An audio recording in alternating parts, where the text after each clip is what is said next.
All right, let's see what we got here.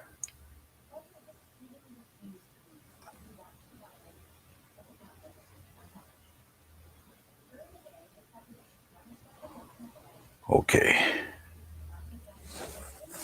Well, that looks mighty dark. I don't know. Okay. I guess they'll let me know if it's too dark or not. It looks dark to me, though.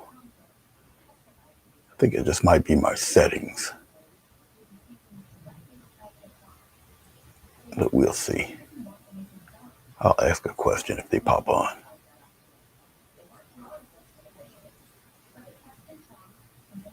Okay, what did I just do to myself here?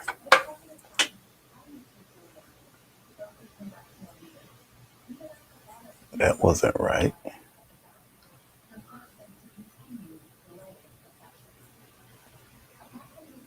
That wasn't right.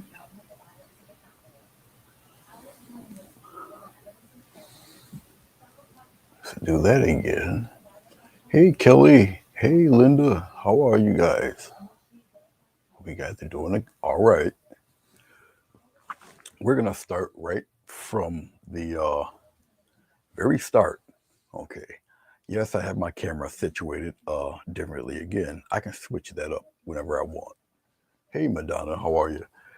Let me know if that's bright enough for you guys. On my phone, it looks mighty dusky, but on my computer monitor, it looks fine. So I need you guys to let me know if you can. I'm pretty sure you can hear me. I just want to make sure it's bright enough. If this is cool. All right. Like I said, I'm starting off right from the beginning, the very beginning. I don't have a real subject in mind. I just wanted to show you guys how I um, prepare to do a live stream. Um, Once again, this is 18 by 12 watercolor paper. So whatever medium I choose to paint on, it's a little different. Okay.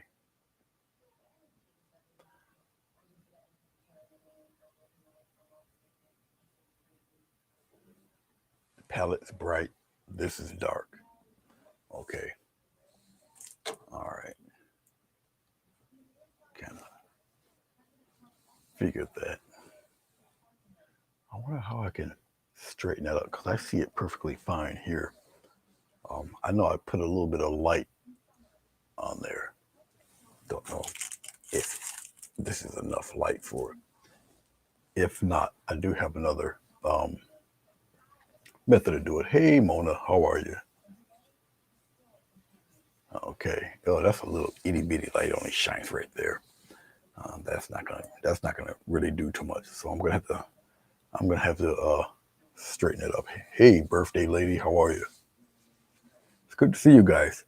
For those of you who just popped in, I'm starting right from the very, very beginning, just to show you how I prepare to do a live stream.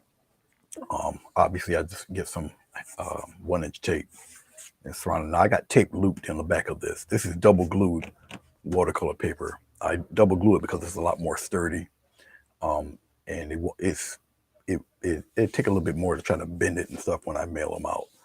Okay, and it doesn't bow up crazy and all that. Not as much.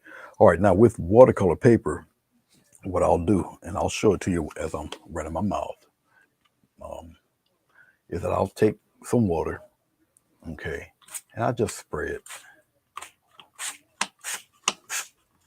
and I'll soak it pretty good, and it should bow up in all of that. But because the tape and the pressure of the tape, yeah, I'll wipe it with a brush.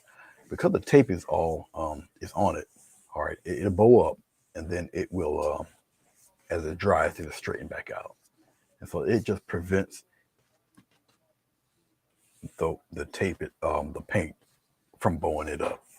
So as it's drying, it's pretty decent in here, so it shouldn't take that long to dry.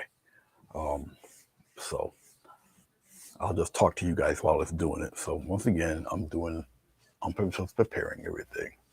All right. Tam's Art. It is 5:30 a.m. where you are. Good Lord.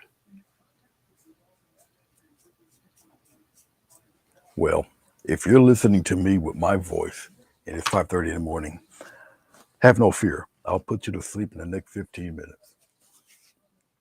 I tend to do that. So, as you can see by the shadows, it's starting to bow and do its thing. And you just let it. Once again, the tape is fastened the paper to the board, so it's not really going to go anywhere. So, Tuesday morning, my goodness. Yeah, you guys are a day ahead. That's right. That's right.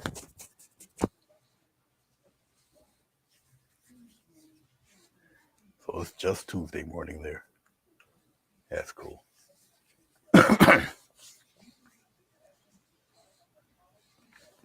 I must say, I'm very impressed by you guys' pours. I think I've seen Mona do her pour. I think it was really cool the way you guys do your pours. Pours have progressed incredibly over the past few years because usually they used to do like I did with dirty pours and stuff like that. And you take your canvas and move it around, whatever. They weren't using cake spinners and all of that. So what I see you guys doing stuff now, I'm like, wow. Um, I know that Sonya wanted me. I used to do them too. So I know Sonya wanted me to do one. I have to prepare my area to do it. Now I do have a camera that is on my ceiling, and all I have to do really just move some stuff around, and I should be able to and clean the box up. I had to get a certain size canvas to do it, and I can do one and show her how I do it, and I'll explain my little formulas and how I do stuff for it. Yeah, Linda, they do. They have stuff specifically for pours now, which never was the case. Um, it's just a progression of that medium and that art style. Um, a lot of art companies, they look at YouTube and they see the posts and everything, and they're not stupid. They know how to get their money, you know, and they see that it was a trend that wasn't going away anytime too soon. So, um, they had their people work on it, getting paints a certain mixture a certain way to achieve that.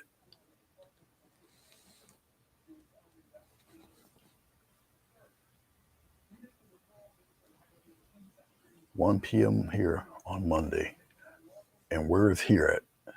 Well, you must be in the United States. You must be an hour or so behind us, or behind me, because it's just past 2 o'clock here, almost 10 after.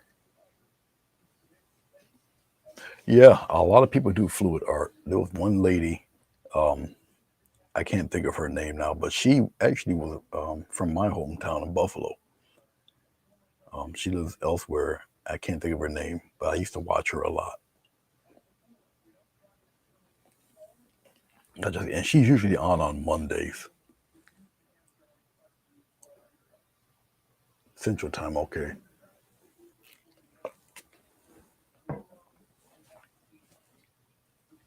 And as you guys see, once again, now it's starting to dry. Okay, but it's being pulled from two different sources now. Not only is it being pulled from the tape, but it's also being pulled from the paper underneath because I have it glued on the edges. Okay, I usually don't put glue in any kind of pattern, whatever, because believe it or not, it shows through through the paper. So it's going to do a lot of, as you see, pulling and such. So yeah. Now, my preference really is Scotch tape than masking, um, because Scotch tape, when I use glycerin and stuff like that, it doesn't bleed through. But usually people are framing it, so this strand of tape, it really doesn't matter because it's just a half-inch border around. No, I'm in New York, so I'm definitely Eastern Standard Time. It's funny because the surrounding area, I live in a valley, so surrounding areas are going to get up to 2 feet of snow, and they're getting pounded now. Some people are getting more, but it hasn't come into the valley yet. We're getting these little baby flakes, and it's a very slow moving storm. So it might take a little while for it to get to us. So this might be a little bit of a drag or whatever, but I wanted to show people in real time what it takes for me to get prepared to do things for you. Now, obviously, there's water on the spray bottle. It's not the most pinpoint thing in the world. So there's tape, water bubbling on the outside of the tape, which is cool. I mean, I'm on paper, so it happens, you know. So I've got a number of tissue, towels, all sorts of stuff all over the place here. This is within reach and distance for me. So Kansas City, all right. Yeah, you're an hour behind. We're just above freezing here. We're at 32 degrees. And when we had our last storm, it was almost 40. So it was damp, heavy stuff. It did come down, but it was the real heavy stuff that takes down trees and power lines and all that foolishness. I think I told somebody that a bottle return place, their roof collapsed. So it just destroyed the whole building. And of course, we had our share of unfortunate fatalities and stuff like that because, people still think it's spring and summer and they want to drive like such, you know.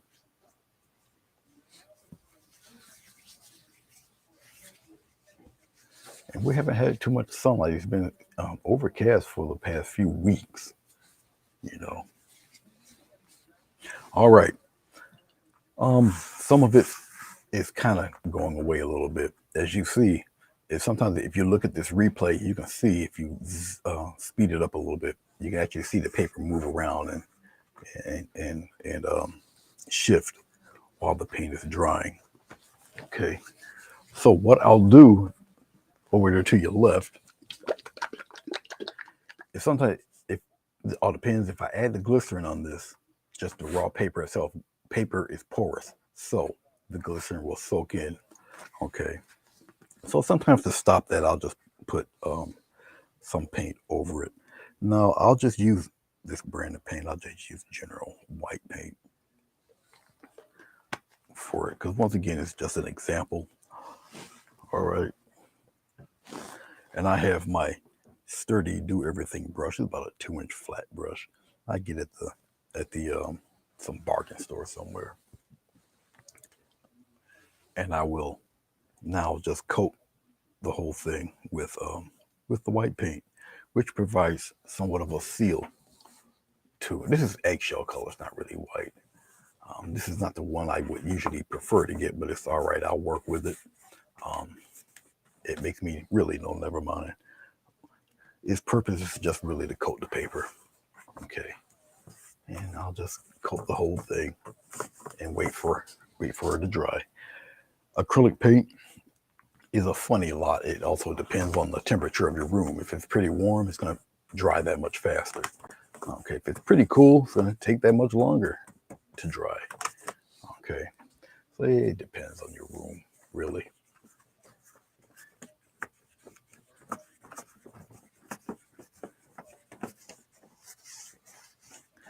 But usually, as long as I know that I have time and I'm not going to be interrupted or anything like that, I'll put a little extra care and do it the right way. You know, I'm trying to think of the word and trying to think of what they usually put on paintings. Oh man, what's the name of that medium? I don't know why I'm drawing a blank, but I am.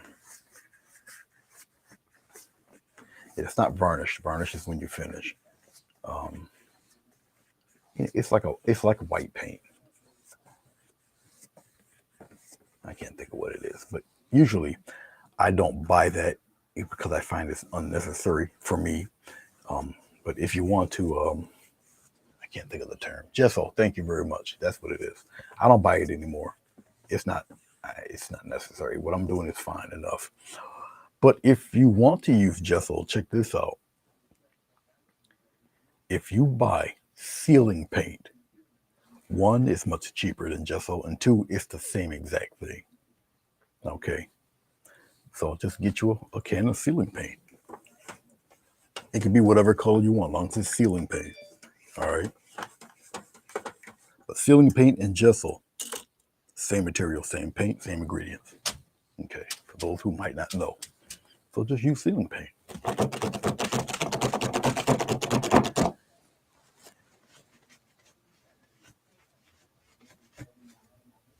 Yes, canvases do come pre-gesso, but there's old school folk that will gesso it anyway.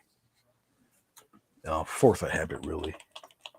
But yeah, they come pre-gesso. Even I'll gesso it again myself. I say it's kind of an old school thing. And right now I'm tearing off a piece of towel just to clean this stuff up. This glass palette is mother's milk. It was actually given to me. Someone ordered a glass palette. I guess it didn't come in time, and so they ordered it again. And then the other original one came in, and she asked Amazon if they wanted it back. They said no, so she sent it to me, which was very nice. Hey Fatima, how are you? But yeah, I'll regesso it again. And like I say, it all depends on the temperature of the room. My room is at 72 degrees, so it's a little cool for me anyway. Um, so it'll take a little bit to dry.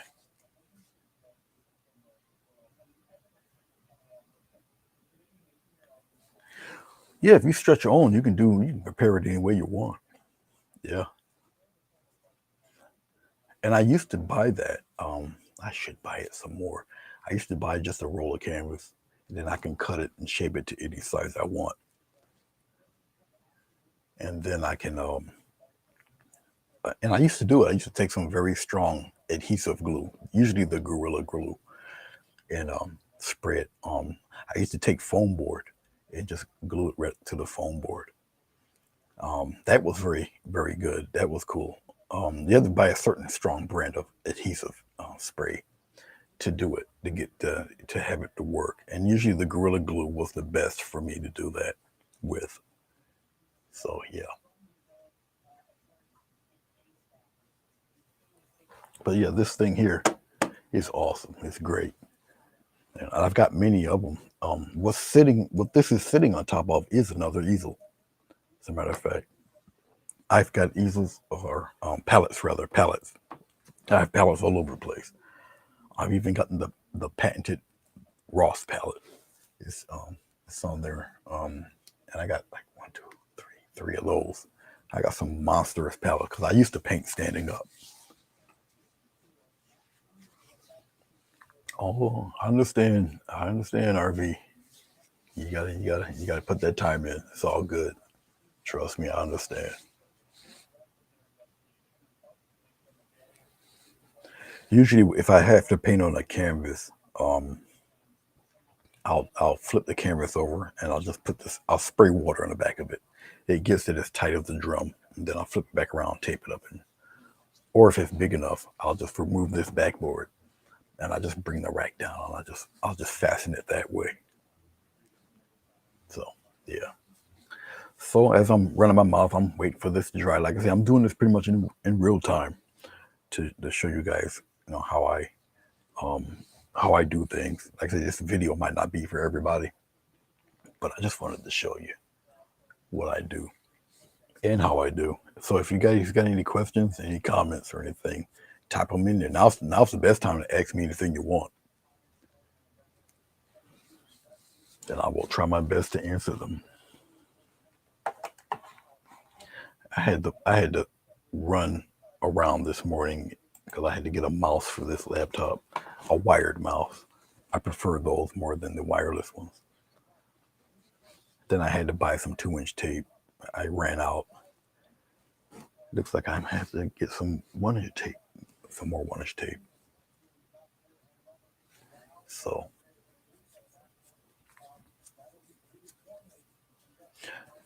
I sent your painting to you, Mo. I sent it this morning, and you should get it by the end of the week.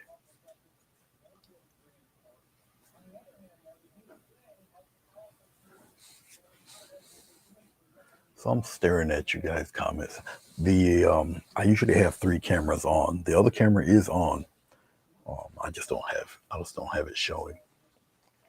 I would have to reorientate the camera you guys are looking at now to pop that third one on. But yeah, I usually don't even shut it off. I just keep it on. Now the main camera here, I'll shut this one off.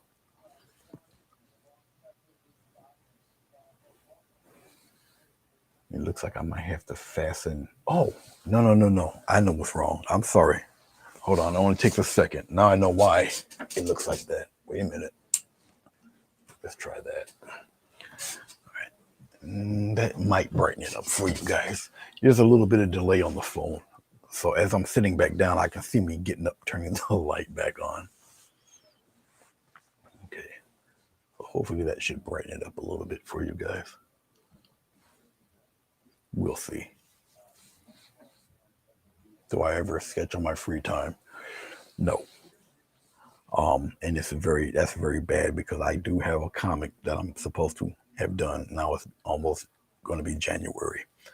The book should have been done last month. Not any specific time frame for the book, but it's just me procrastinating because it's been such a long time since I did any sequential art.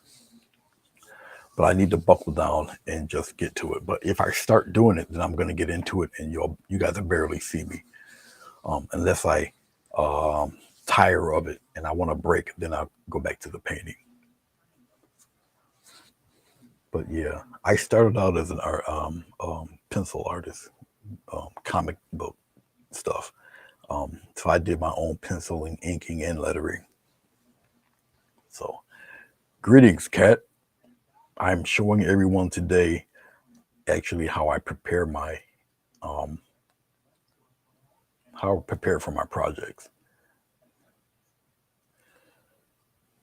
I was going to do an ocean scene. I do have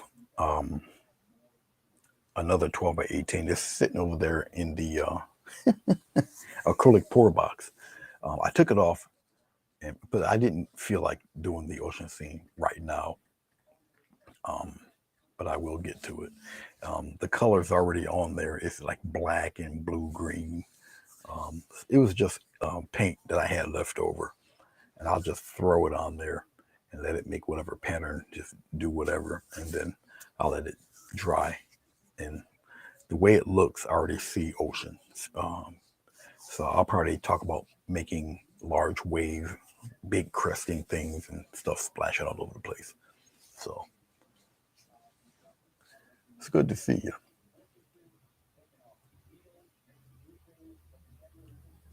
Oh, I'm sure people got more questions than that.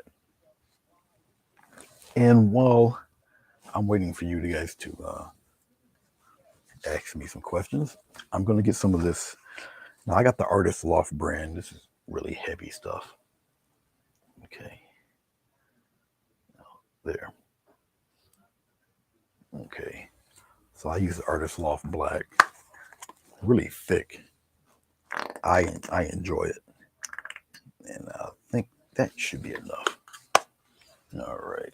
I'll put it right here for now. Coffee break. I must have my coffee.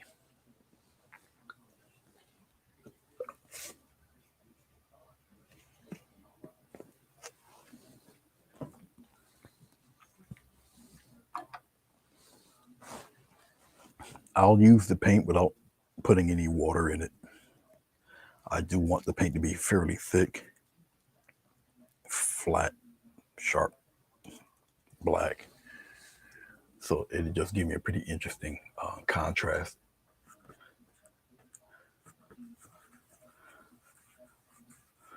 Now, if I hit a spot that might not be entirely dry, I'll be careful with that.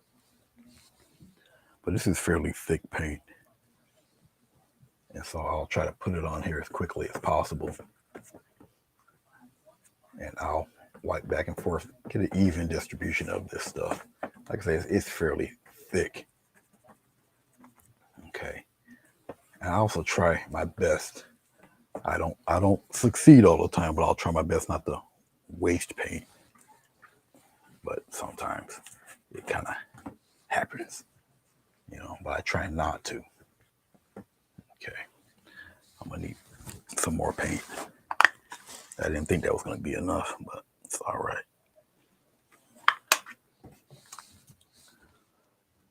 It really doesn't matter the color of paint um, that I use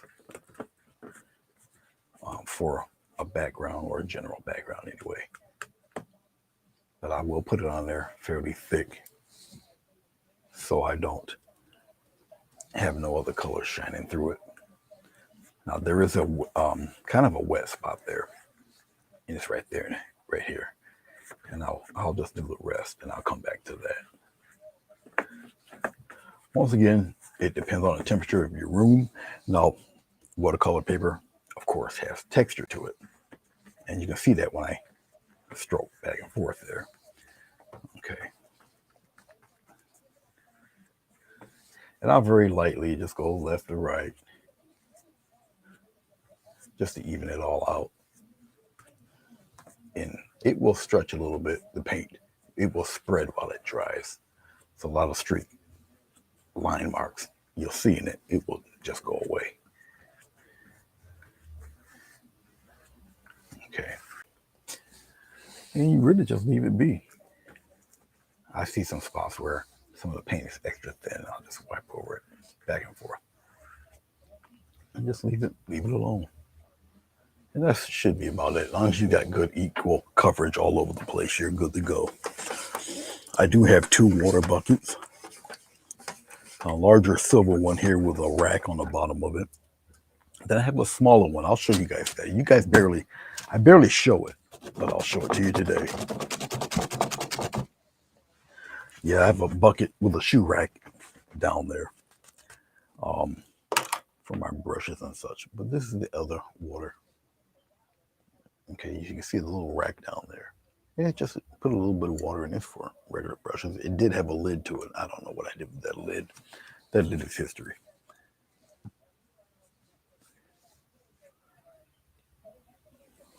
Yeah, if it's totally dry, sure. It sinks into the paper, it evaporates, and you can paint right over it.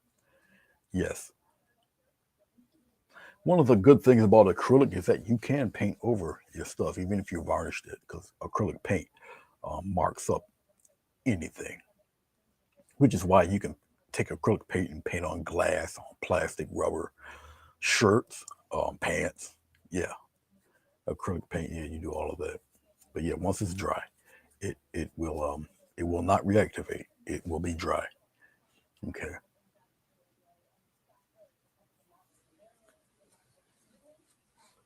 I wish I knew the name of the gentleman who told me about vegetable glycerin.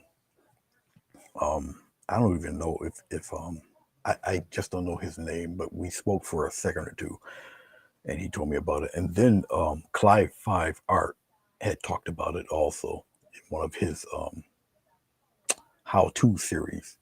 And he's a gentleman out there in England. Um, when I was on Facebook, he would watch me religiously, and I had no clue until I popped up on his stream and said hello, and he knew who I was. And he says, "Yes, I watch you quite often when you're on." And he laughed and said, "I bet you didn't know that, did you, bloke?" And he started laughing. So it's funny being on the World Wide Web the way we are. You just don't know who's watching you.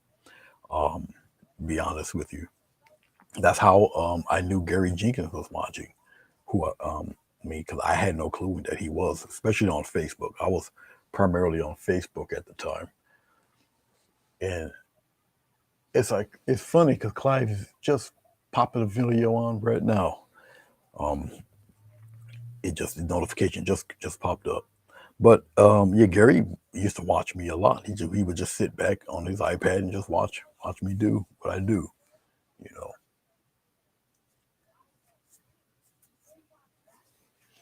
Anybody have any other questions?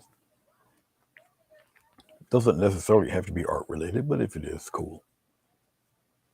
That's where letting the black paint dry. Now the paint, obviously, I put it on pretty thick. It is thick paint. It's gonna take a minute for it to dry. And if you guys want to see me put something on this, I will. And probably if I straighten the room up a little bit better, I'll probably show you all once again my equipment and what I do to get this stuff going. One of my little studio tour videos.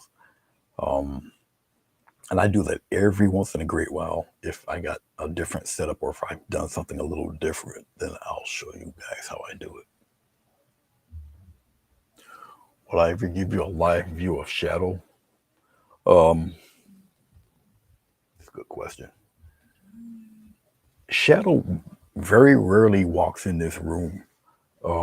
She'll come in, wag her nub, and looks up at me, and then I'll pet her on the head or something like that, and then she'll turn around and she'll back out and go on back to the back room. But yeah, I'll give you guys a glimpse of her eventually.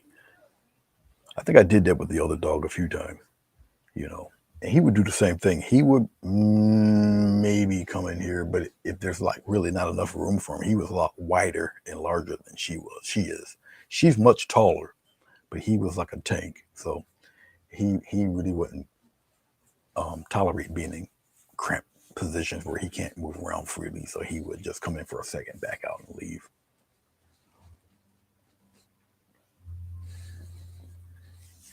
Yeah.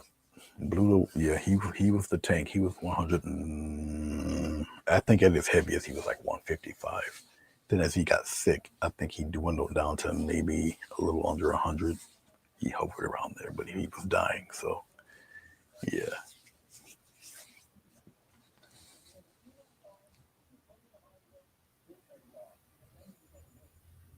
but he was a good dog. 15 years old. For his breed of dog to live that long, that was a blessing in itself.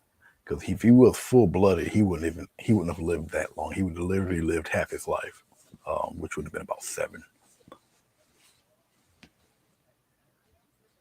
Yeah, he was a giant lap dog, all right. He was a little more protective. This one here that we got is more. We assume that she might not even be a year old yet. So she may still get taller. Still, she's a Persa Canario, but she's a little bit on the thin side. She looks like a Great Dane puppy, with a nub tail. So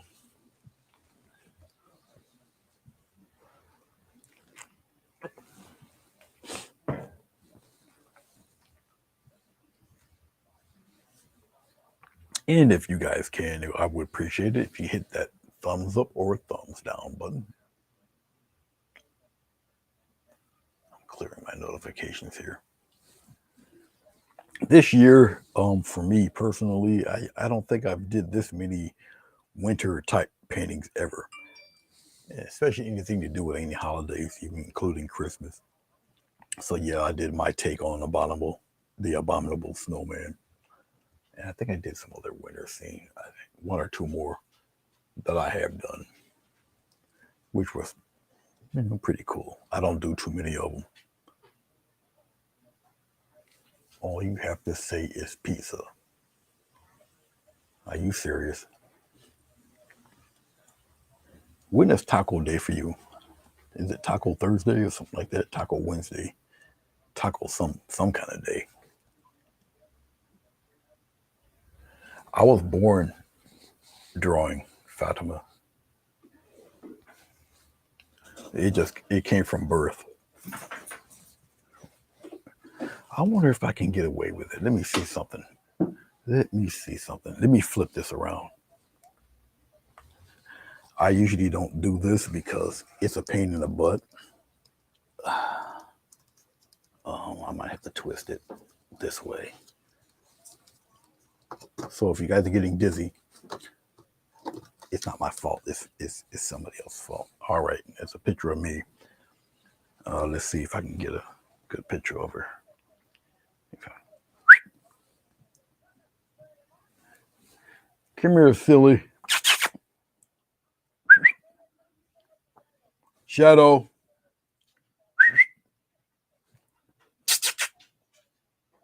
Come here, silly. I think she disappeared on me, guys. Nah, she went with Mama. Nope, Mama's in the kitchen. Nope, she wasn't coming. Told you, she'll avoid this room like the plague. So it's not happening today. All right, let me spin this thing around. Sorry, guys. I'm getting dizzy. Think of it as Coney Island. There we go. I don't even think you guys got to see her. She did look inquisitive at me. Yeah, she's a big one. She's almost at 30 inches. She's tall. That's why we thought she was a little Great Dane or something. She's 28 and a half inches, 29 inches now. So we know she grew at least an inch and a half since we owned her. And she had to, oh my God, she must have put on 15 pounds or so because she was really emaciated. She was an animal rescue. So,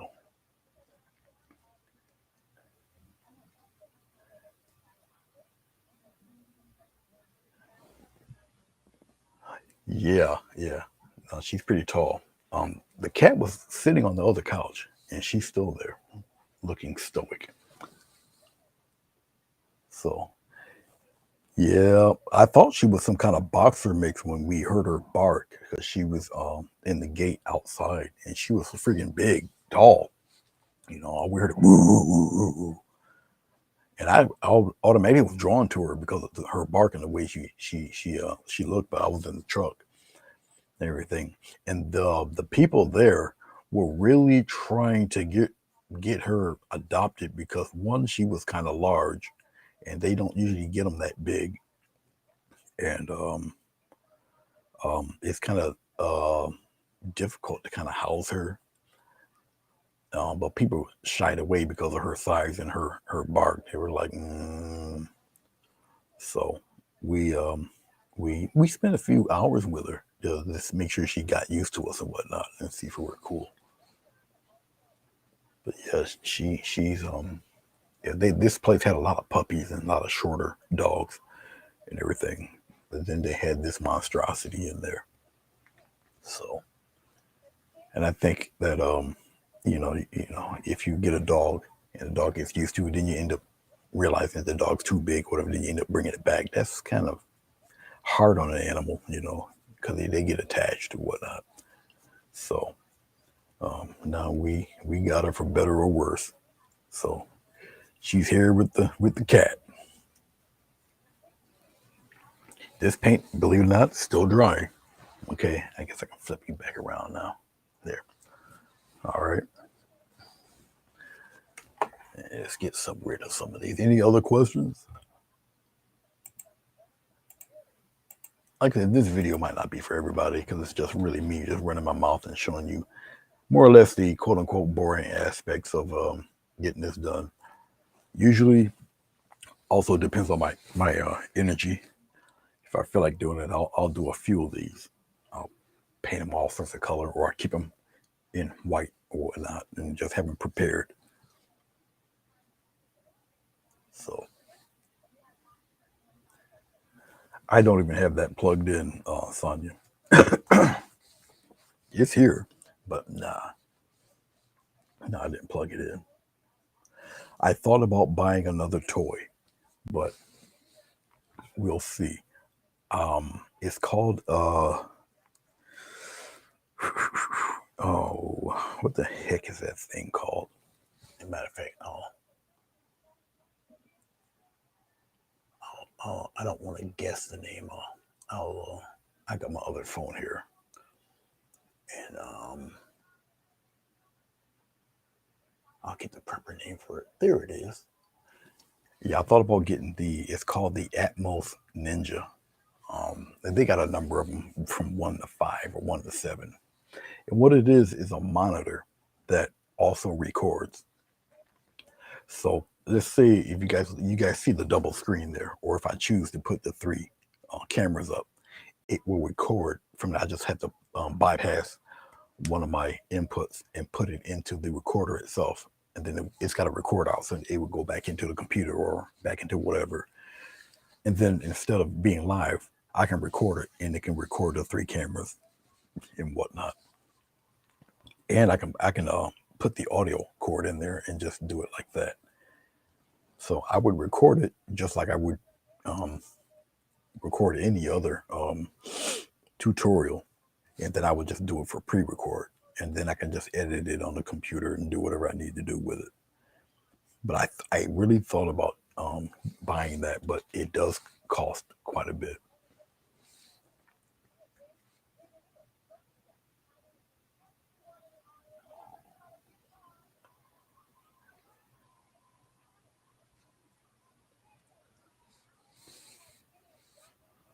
So I'm still debating if I want it or not. I don't see what the RV's little icon was. Yeah, she must have got rid of it.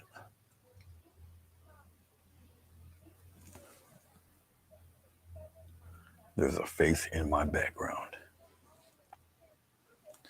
You mean here? The mouth, the nose, the eye. Looks like the eyes are closed right here.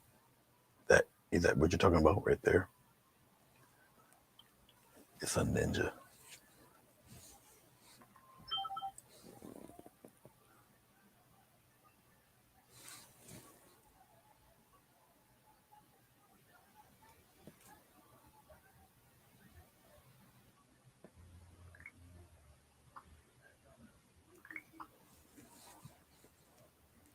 Yeah, kind of figured.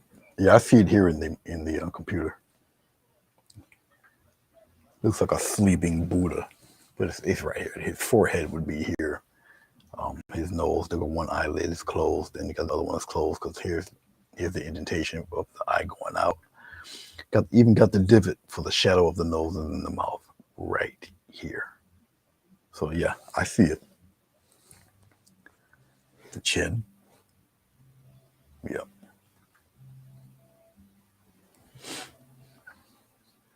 But if I painted a fancy hairdo, we can just call it Jim. Oh no. Oh no. I'm up on her little tricks.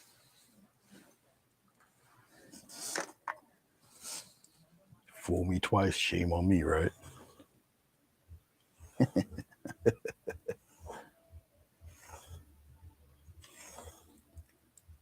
I'll put it right here. Once again, I really don't like wasting paint, so. But if I don't do anything with it, I can just cover it up with some plastic. I'll spray water on it, cover it up. I take a regular old paint scraper, scrape up the rest of the crap, just like so.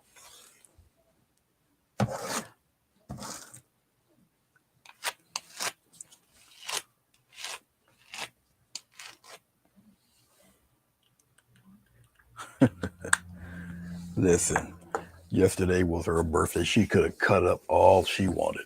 It was her day.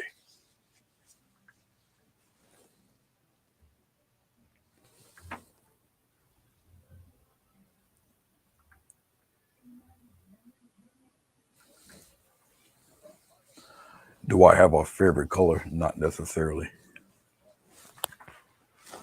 I gave up on that many years ago. Whatever color suits me at the present time is my favorite color. But I will tell you that I enjoy mixing colors. Um, I enjoy it's just the fascination of what type of colors will produce what and how much of whatever color it takes to produce, certain colors. I am fascinated with the use of opposite colors and how you could just transform them with just a little bit of gray or a little bit of white or a little bit of black. Um, the different tones and variations of gray, warm gray, cool gray, gray a little bit on the green side, gray a little bit on the brown side, grays that are a little bit on the reddish side. If you get purple and you add it and make it gray, it's a very nice warm gray.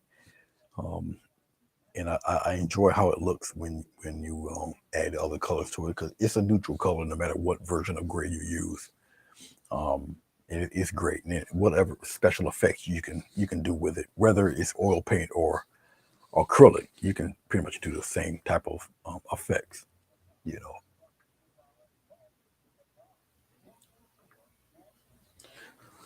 so yeah, because obviously if you mix white with this, obviously you get gray. Depending how light or how dark you make the gray, then you can introduce other colors in it. You know, I've done paintings just using gray, and then I'll take a color and I'll color part of the background. And depending on how deep the color is, um, you get that really um, subdued, hidden look, and then you put your other colors on top of that. So it's really, really fascinating what you can do with that, depending on what your subject is. Okay.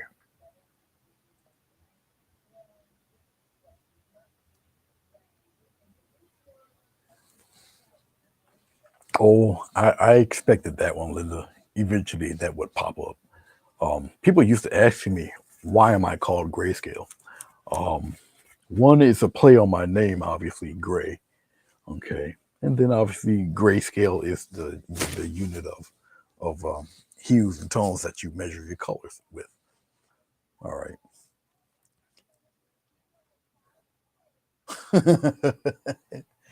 It's all good.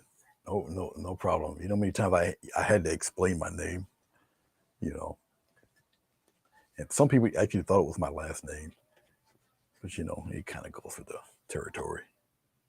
So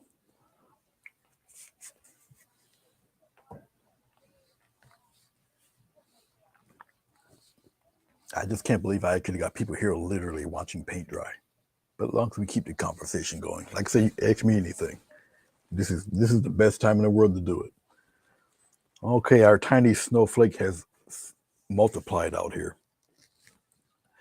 I'm in a room with 16 windows. Uh, yeah. So I'm looking right at the backyard. Um, yeah. This is the light, fluffy stuff. So looks like we're definitely may have a white Christmas this year.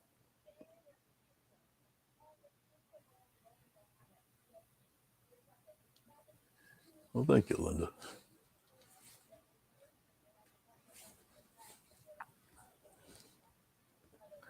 As you guys see, that mouth, the face is starting to reform again, because as the paint starts to dry and pull and all that, it's gonna warp that area here.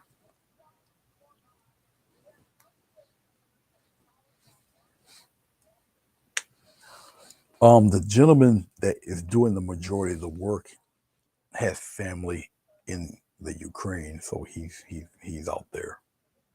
But yeah, they're gonna continue it on more than likely in the spring. He's done so much work to it. I'm actually quite impressed. They gutted out the whole thing. It does have a second floor, but they're going to use what's there. He did the addition to it. He put it on the side. Um, yeah, it's going to be pretty interesting to look at. I want to see how they're going to run the plumbing and the electricity. I got a strong feeling I know where they can put it, which would be best. But I can't wait to see that. I know we're going to have to shift and move our cars to the other side of the driveway. But it'd be interesting to see how he gets it done.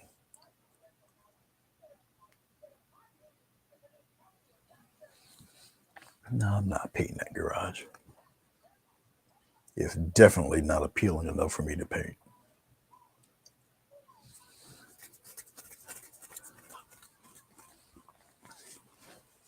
I should eventually um,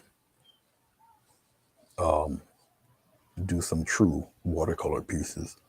I haven't really done that in a while. The only thing I've done close to that was the gouache barn.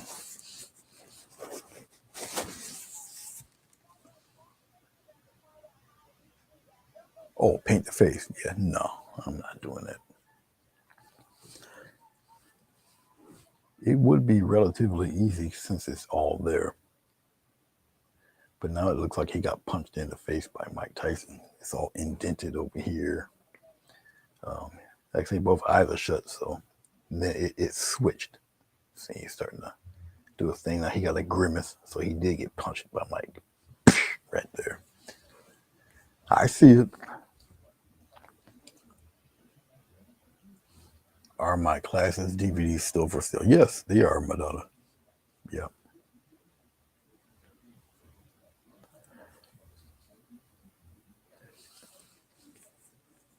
Um, I had a, I do have a catalog for what's entailed in them. I still got it on file, and I can send that to you. I think it's on my Google Drive or something. I can send a link to you. But yeah, they're still on there. I thought about doing an updated version on some of them, but they still told they give the point across and everything. Um, the techniques are still the same. So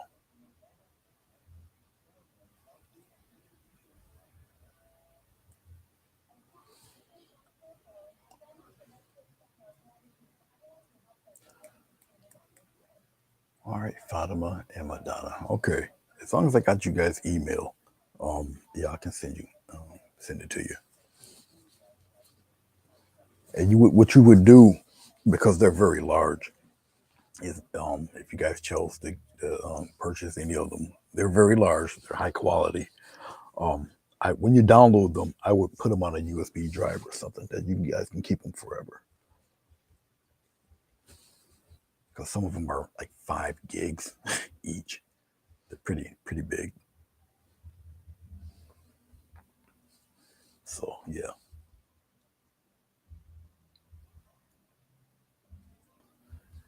And if you guys see on my profile page, well, I think it's pinned up there. It might be pinned on my regular public page too. The paintings, I got so many paintings, and as of right now, they're all half off. And I'll do it until January 1st. No matter what the prices are on them, they're all half price. And I have to update them more frequently now because some of them aren't like leaving. So I do update. That's why you see every once in a while it says new pictures of whatever, and you see postings of my paintings. Because I have to type in sold on them, and then I have to re save them and all of that.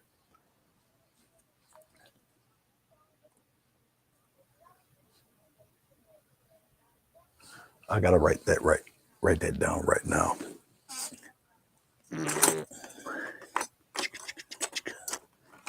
And I'll send you the link.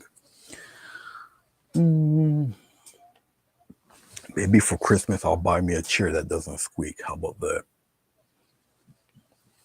But I like this chair. One is tall enough.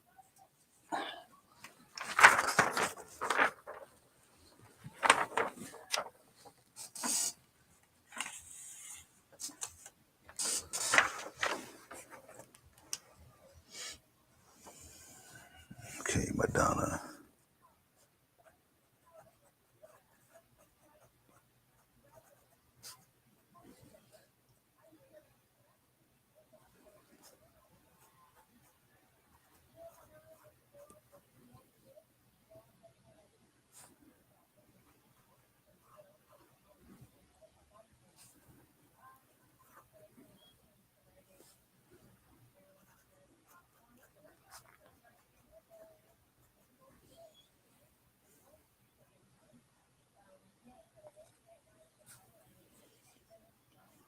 Okay, Fatima, if you don't mind,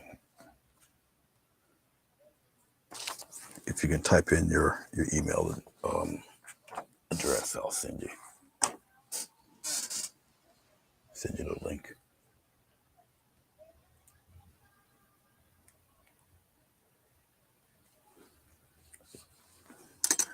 Bruce was a little under the weather,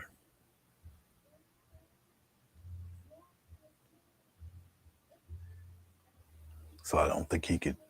Did he do his auction? I think Sonia did hers.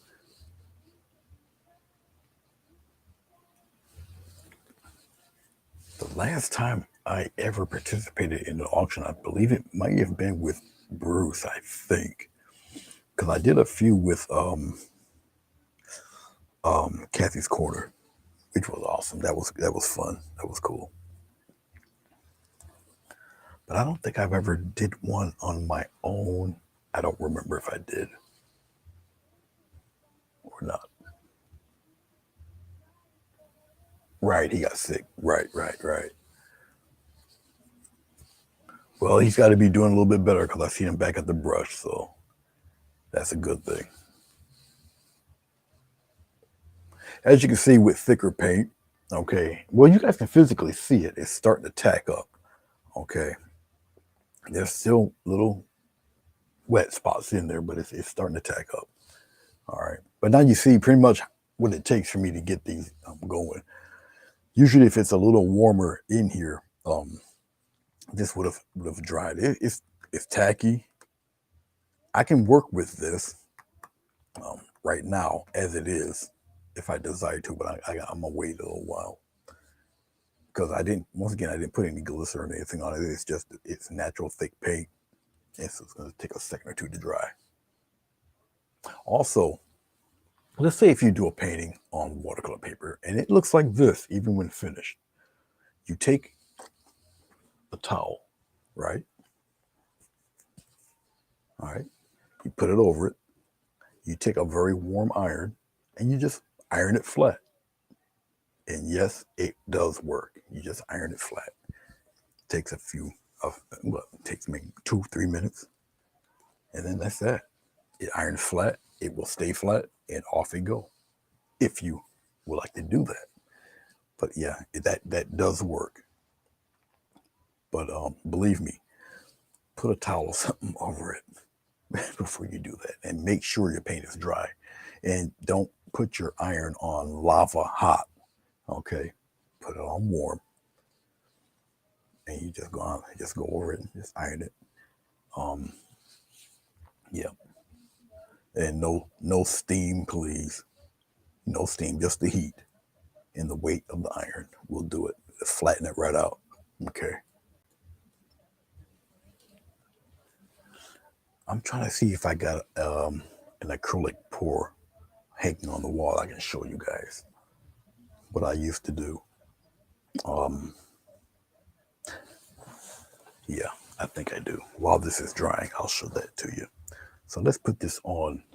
Let's put this on number one, and let's have this disappear for a second, and I'll be right back. It's just hanging on the wall across the corner there.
Well, I was late for that one, Fatima.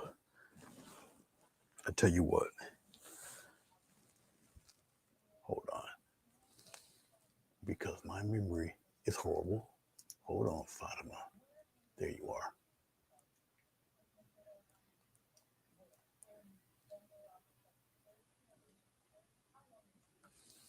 There you go. Because I did miss it. Let me pull back a little bit, way back. That should be far enough. Okay. For those of you who are into pouring, like I said, I used to do it too. All right. And so I'll show you one of them. This one, obviously, a series of. I'm going to have to show it to you this way. There. Let me straighten up the focus. You guys can see this one. This one was it 12 by 18, something like that. Now, obviously, it's got varnish on it. There, you guys should be able to see it that way. Okay. And of course, it looks like a little animal face there, and it's waving out that way. All right, but yeah, I used to do them. All right, because I'm trying to get the glow, the shine of I don't know how close I can bring it to you guys, but like that. I'm gonna go back down here.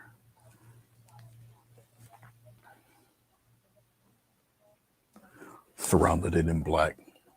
Then I put the purples, reds, blues that were in it, and then I swirled it around. But I like the pattern of the face, and it was waving out, so I did it and turned it in a way that would have the body to it. Okay. And then, of course, me being me, well, hold on, let me show you this one, because this one's kind of creepy. I liked it, and I decided to keep it. This one here, weird maroon color, but here, check that out. Let's hold it this way. Okay. But you see, now I did this back when the first King Kong movie came out, and why does that look like one of those skull crawlers? Okay, this is kind of maroonish colored. I'll bring it up a little bit, and you see some of the cells forming and all of that craziness. Now the way it looks here is what appealed to me. Obviously, you can, you know, put it upside down. All right, or you do it right side up, or whatever position. Whatever appeals to you. you know.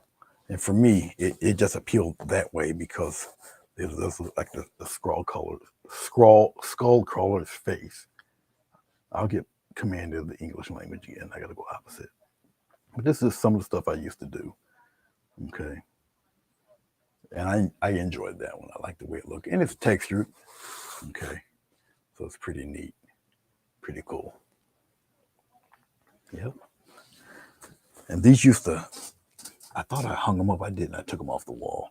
There was one more I wanted to show you guys because it was just me being me.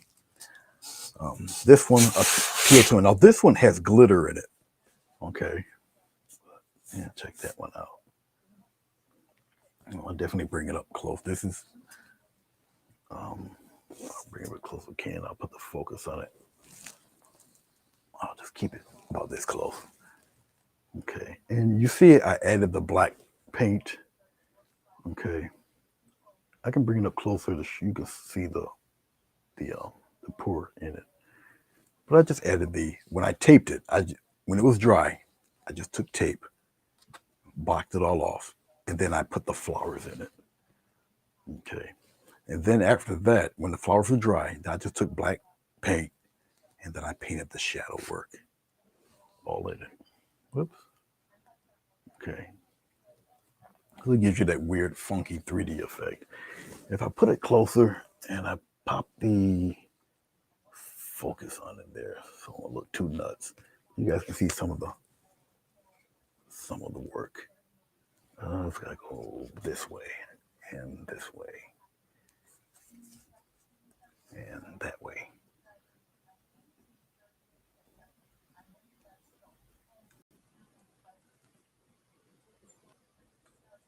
It's turning this way. Yep. I'll turn it back that way and that way. So it looks somewhat even to you guys. I'm trying to get that light out of there.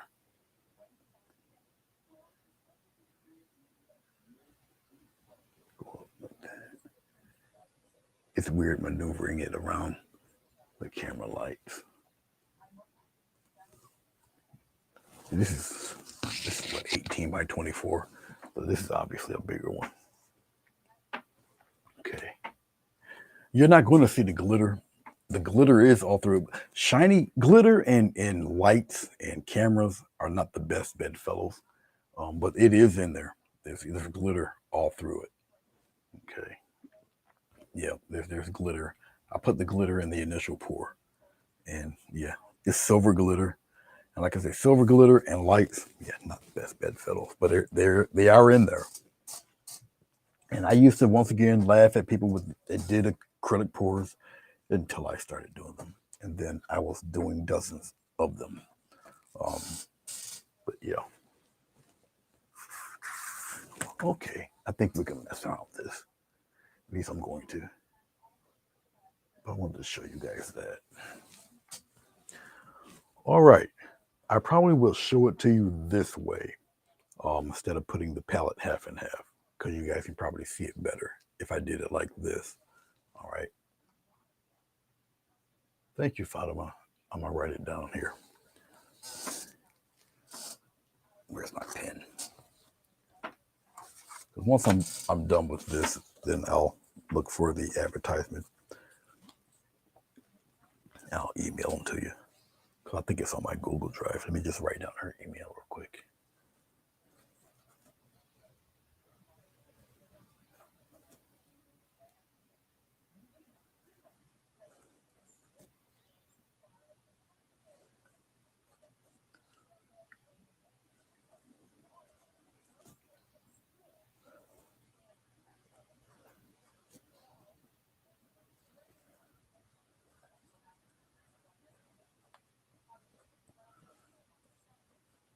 All right, and got you both. And I will do that for you.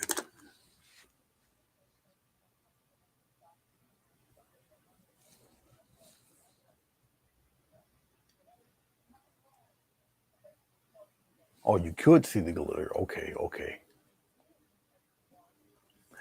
Yeah, it was fun to do that. Yeah, once again, I don't do too many of them anymore because I don't truly have the room, especially for something that's 18 by 24. But it was a ball. I really enjoyed doing it. But I definitely would have to have room or a much larger box to do them in. Um, so yeah, it was great.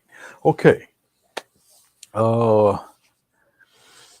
I could show the palette. Uh, Let me see something. Maybe I'll put the let's move it over here. So we're working this in this general area. If I gotta slide it over, I'll slide it over. All right. Obviously, we got a big mound of black there. Will I use all of it? I highly doubt it. But we're gonna do a little something here. Since I done kept you guys here over an hour running my mouth. Let's do a different color of some sort. I don't know. Well, we'll play with oh,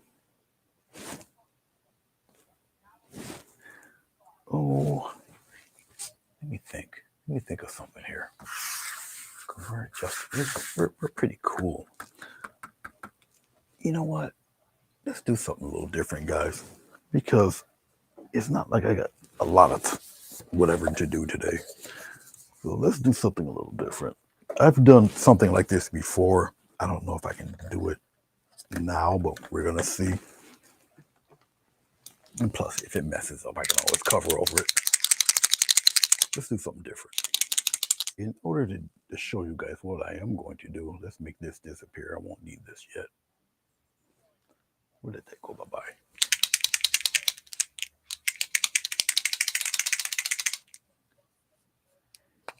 Scarf infused with glitter. Ugh. I wonder if this is going to show. I hope it shows well. We're going to have to just see. I don't know if this is going to show enough. I'm just checking out something with this glitter pen. We'll see. We'll give it a try. We'll give it a try. All right, I'm going to take Mr. Ruler here. I'm going to go on the tape side. All right. Press it here. We'll do it at, I can't see it from there because of the black, but that's all right. Oh, we'll do it at, we'll try it 1/2 inch increments. We'll just pop a dot right in there. Make sure they're 1/2 inch increments because I can easily lose myself here.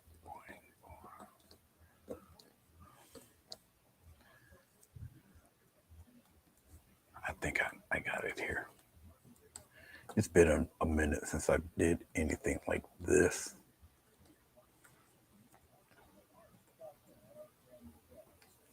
Okay, we should be all right there. All right, let's do the same thing on the other side. Turn it over.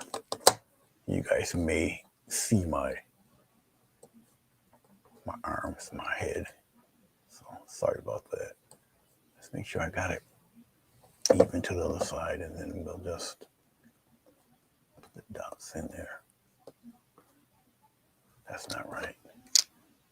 Right here. When you do something like this, it's good to really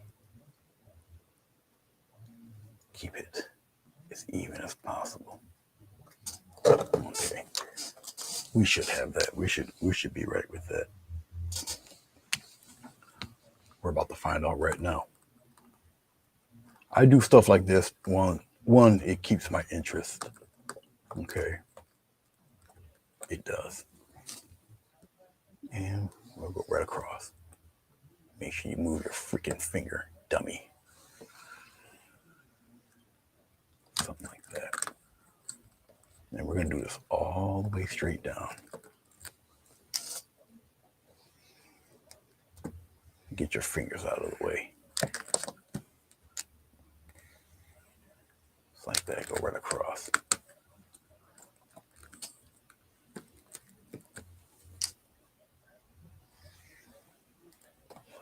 I must say these type of marker pens are quite impressive.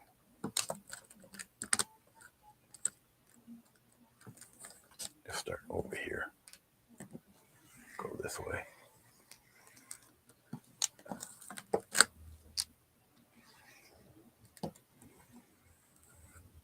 That's cool. I wish you should do it with the dime side up. Just do it that way. The dime side up. That might be a little better. And it is. Did I miss one here? I surely did miss one. That's okay. That is A-okay. Once again, I do things like this because if I do too many of the same whatever, I just get bored. And that's just maybe my potential OCD kicking in or something. So every once in a while, I'll just do something a little different. Yeah, they're very versatile. I enjoy them. I used to make pop-up cards too. I used to get into that. Not much of a request for them. And plus, they would cost considerably a lot more. They would be cards you obviously you wouldn't throw them away. So they're cards for special occasions. I will make them obviously very personalized and all of that good stuff. Usually, if you not really miss a spot if you can't see it. You can usually just eyeball the thing and do them. I thought I seen me a dog drive by. I was looking through my peripheral. Thought she was here, but it wasn't her. I think the cat was just shifting itself.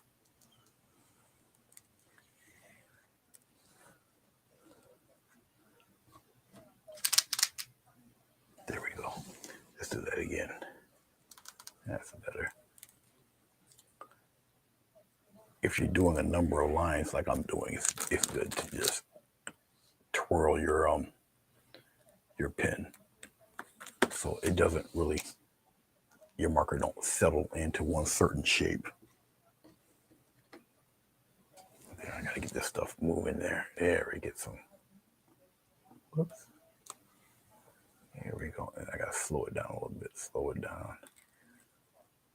If I find myself going too fast, that also happens too. So just slow it down a bit.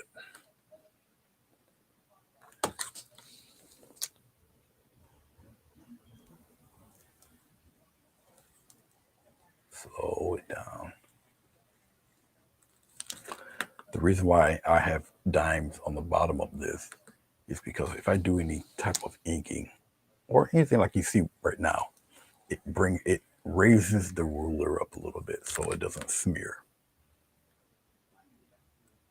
Okay, but that's why I put the dimes on top. Especially if I'm doing it is really mainly for comic art, but you can do it with craft stuff like this too. It just raises the surface of your ruler up so the ink doesn't seep underneath the ruler. You know, and you can do this with watercolor, nibs, all sorts of pens. Once again, it just prevents it from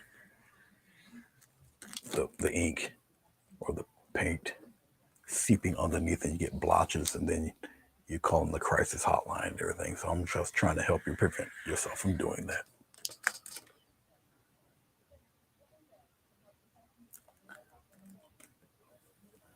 Yes, ma'am. Too much money, too much.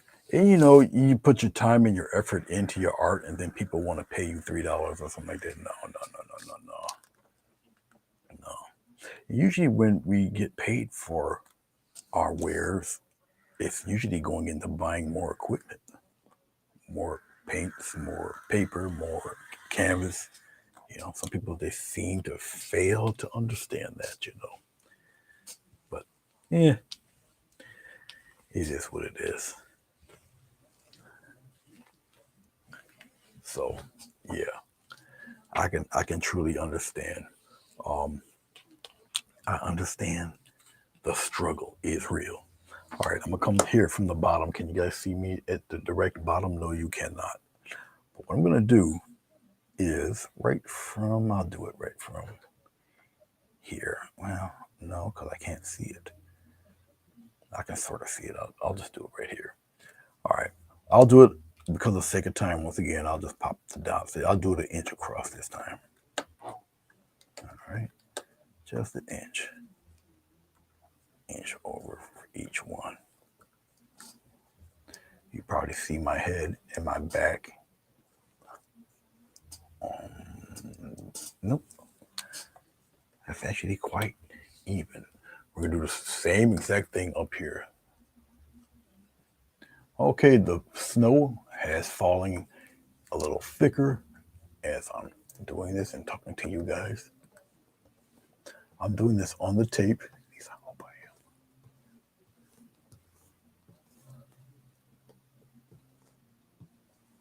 All right, that should be even. Okay. All right, and obviously you know what I'm gonna do. I'm gonna just match what I just did. Now I'm a lefty, so doing it going this way, no, I have to go from the right and go that way. All right. Okay. Once again, I'll do. This is more or less. Um. Let me slide. Make sure I got it even here. I think I do, more or less. And I'll just go right on it, straight up.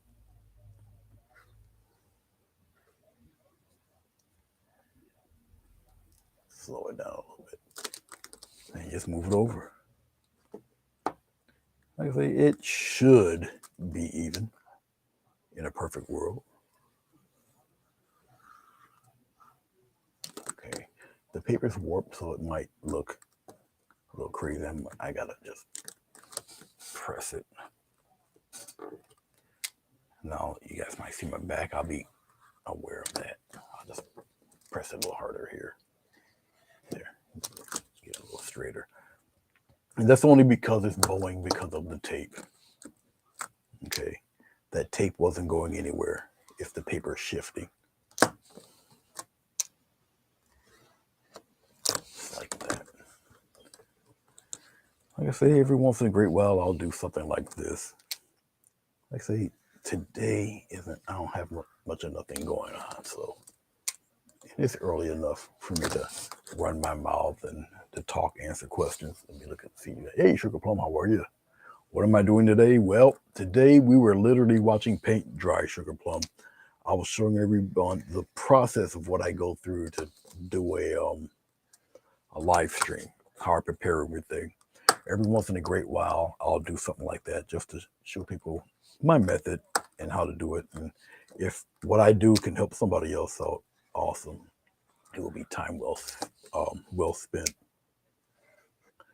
You know, because some people when they start out or when they're trying to do other things or trying to up their production and whatnot, they run into little snags and snafus, and I probably have done the snags and snafus many times over. So if I can prevent them from doing that, it will make their experience a lot more pleasurable. So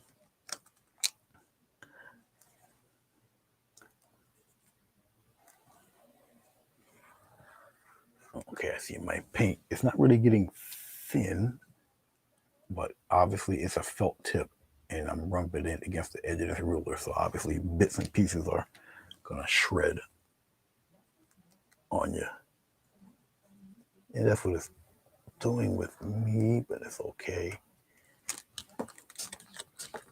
We're a little further than halfway, so. I did something like this before. I'm trying to think, maybe last year or more or less. I'm trying to think of when I did something like this. Let's get some more white paint there. I know I'm doing this on the vertical, so it's a little crazy.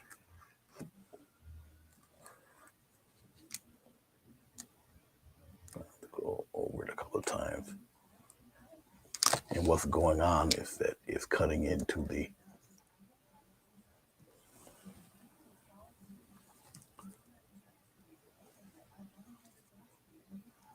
it's also going over parts of the paint that's not really dry. But it's all right. We're going to work our way right through it, through all of this.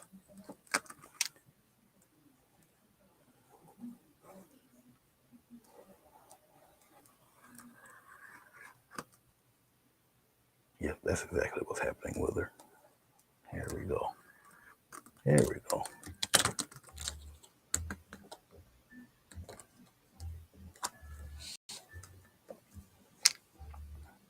One of the benefits of having long hands.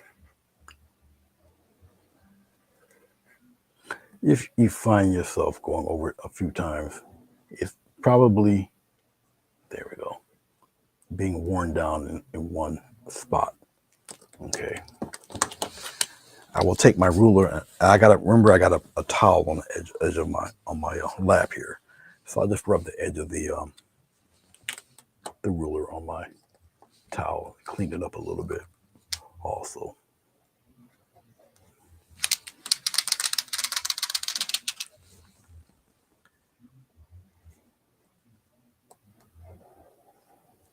go a little slower.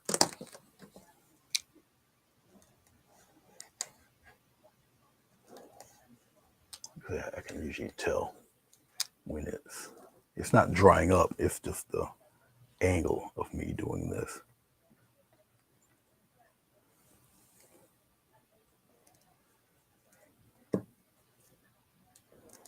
And I know where the paint's a little tacky.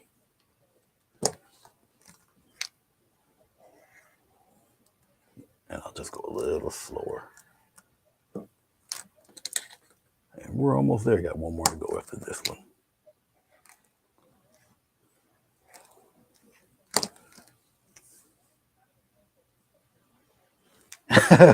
Excel, yeah, that's what it looks like. Um, Excel spreadsheet, exactly.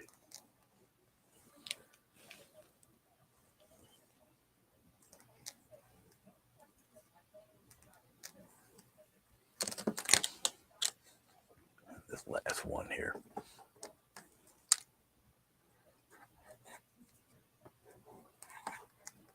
I'm still pretty impressed with this pen, considering I am doing it in a way it's not really supposed to be done, vertical.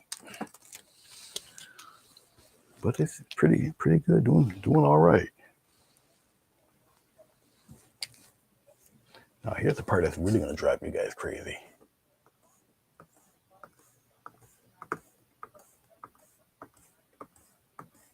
So for those of you who got OCD, you can see you can count these.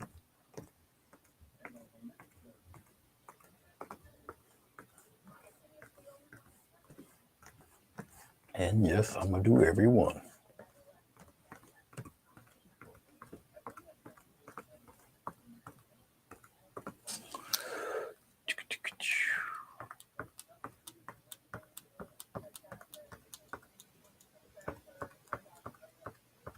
And put them right in the center. Okay. Oh, we'll go back. Press them a little bit better than that. Make them dots really show.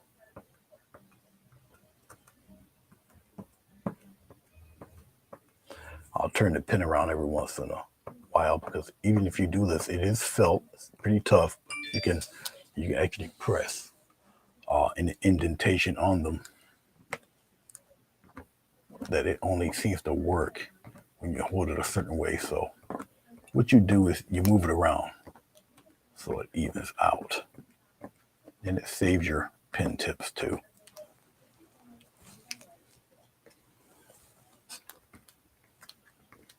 But I will do each and every one. So if you got OCD, you're probably counting.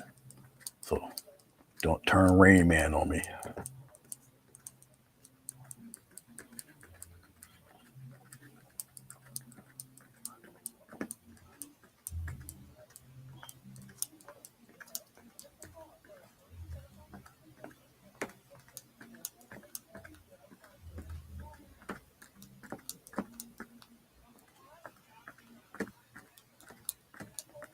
Usually, I wouldn't even show you this on the camera.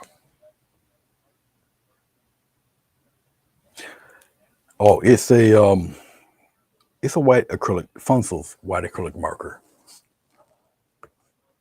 and I have many sizes of them. I think they're a subsidiary of Chacola. These work pretty darn good, and they're acrylic paint pens. I'll show them to you.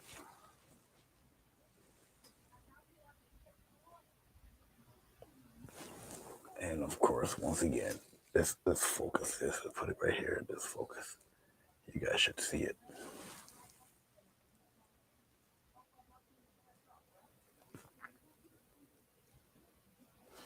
Okay. Where are you at here? Where's that top? Actually, they come in variety of sizes. Okay.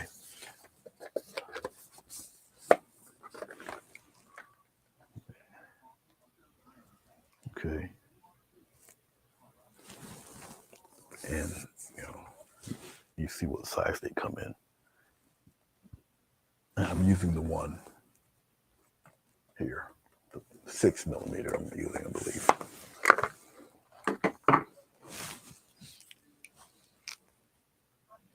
Yes, different nibs. You can actually pull this out, and I think there's a wedge nib on there on the other side. But yes.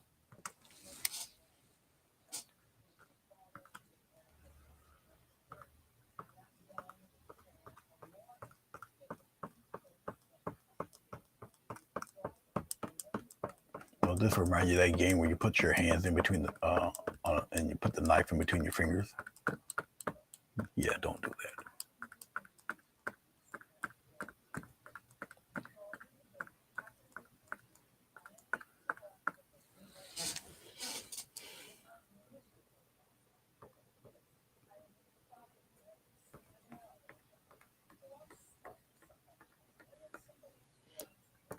Talk about hand-eye coordination. This is the test right here.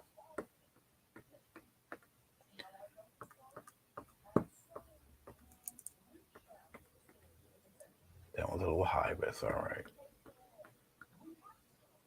One left.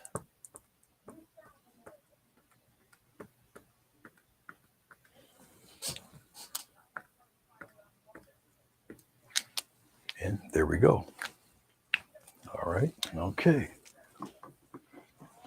I know that's crazy.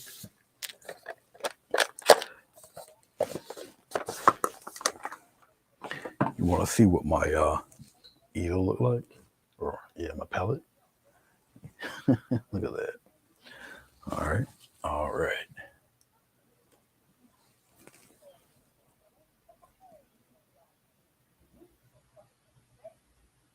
Chicken, yeah.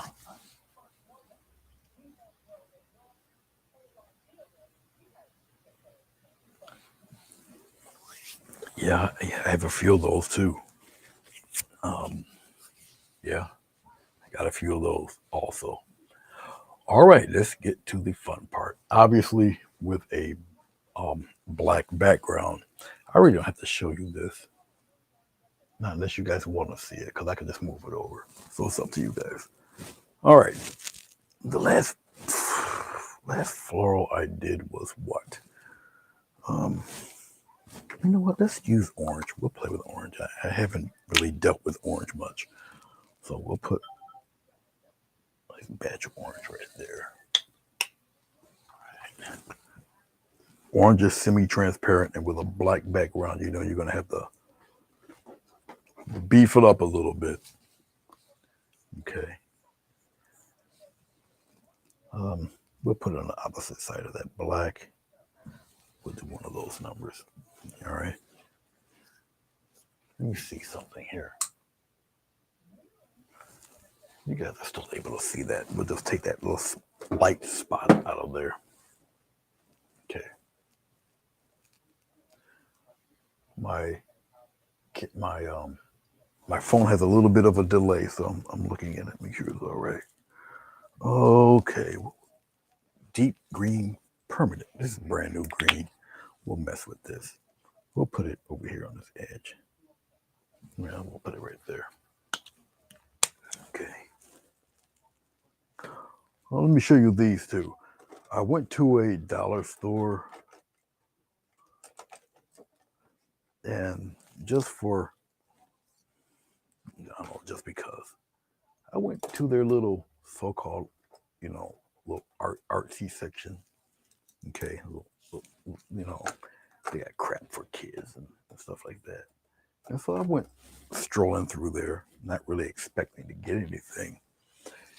And this switch, and I ran across these guys. Okay, look at this. I ran across all of those in the package. All right, and these are the only flat brush there is um, the half inch, and they got a half inch. Yeah, just a half inch, and then we got a little tiny one over there. But I ran across those in the packet. I'm like, oh, these are cool. They're synthetic. I'm like, well, these will work for me because they got a good spring back and all of that. So I decided to give those a try.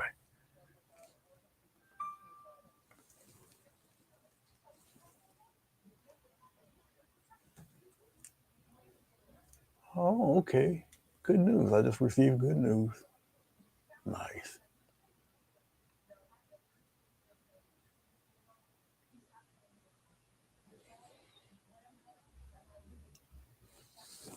Let's see something here. Hold on, guys. Somebody got there. They just text me here.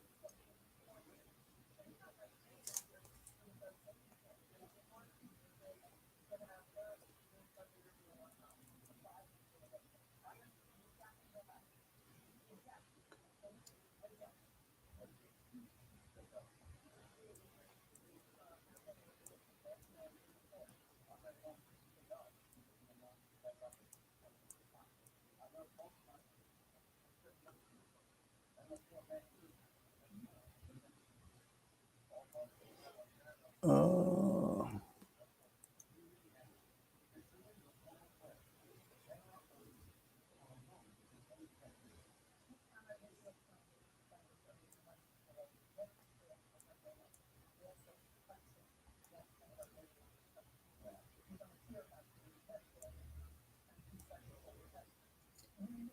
oh, bear with me, guys.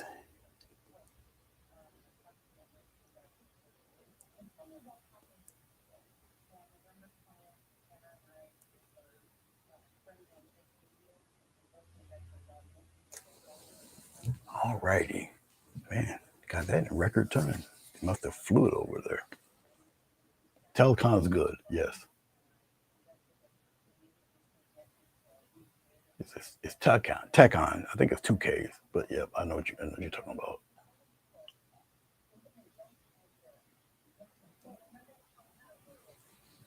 Yep, they are.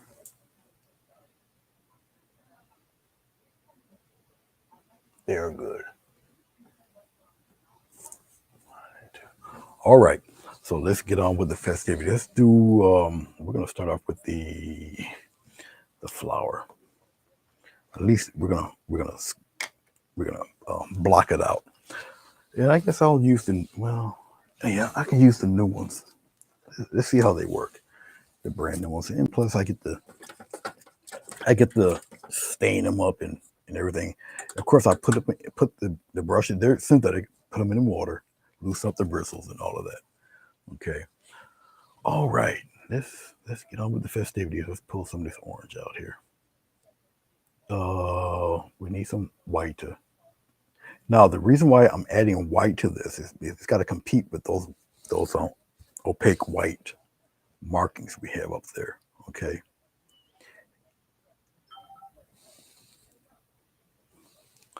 All right. Let's flesh this guy out. Where am I gonna put this guy?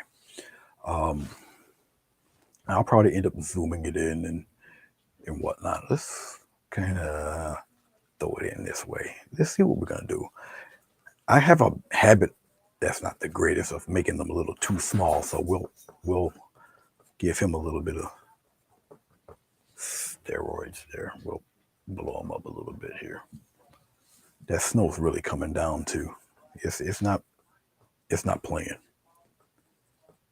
Okay, so that's our initial somewhat color of it. I'm gonna take a little touch of green. I'll put it over here. I'll get a little bit of orange. Okay, a little touch of green and orange. Mix it together there. The smallest amount of black. Okay, there. So we got this dusky orange color. All right. Okay. Let's go back over here. Dusky orange. Pop a center in there like this. And we'll do something like that there. I'll take my hand. We'll rub it out there. We'll fade that out like this. Kind of a straightforward, straight on thing with that guy. All right. Okay. So we got that one just hanging around there. I might put. Should I put a get there? Let's give him a friend. Why not? Let's, let's give him a friend. You took her out. I opened up the door, let her go. All right. Let's give her a friend. It's snowing pretty good. Yeah, I see. I don't think we're gonna get blessed with what they have up north, but let them keep all of that. Let's give him a friend a little more towards we'll give him a friend toward the bottom. So let's move this up a little bit. Let's move this down here. It's not too far off. All right, let's give him a friend down here somewhere off the paper. Um, Something like that. Let's have him come all the way down. This is cool. Let it do like that. Let's go back into our green. A little bit of black. I got orange on my brush. Once again, get that kind of a dusky color. Okay.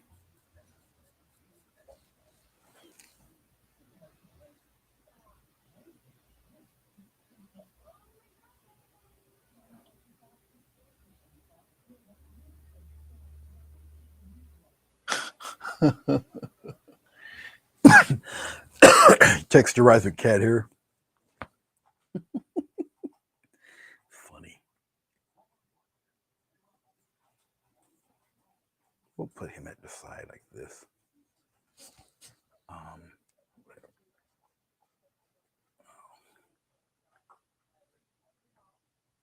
something like that.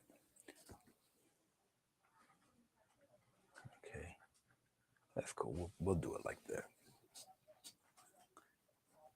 Darken that a little bit, and we'll mess with it there. I think it still needs a touch deeper black in it, just to have it right in here.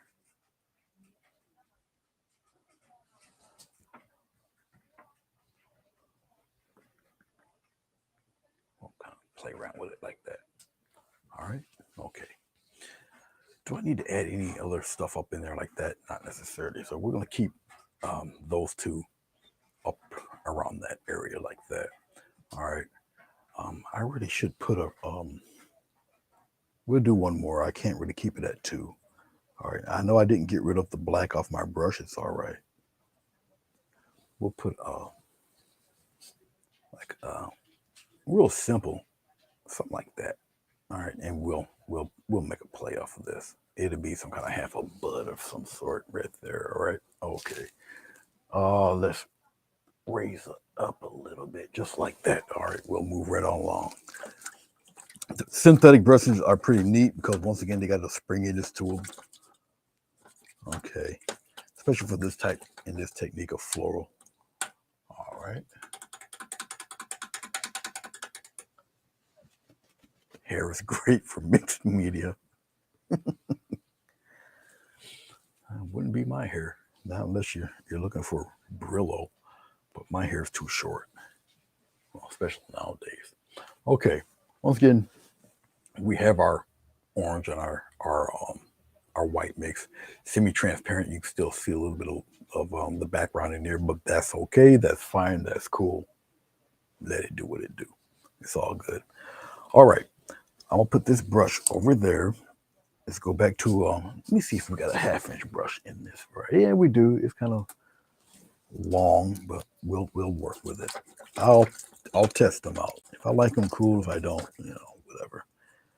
I'll put it in water, loosen up these bristles. Oh, it's a wedge. That's right. I don't think I got a flat one. We use the wedge brushes. All right. Okay. Let's go with a little bit of green here. We'll put the green, we'll mix the green and orange, a little bit of black in there.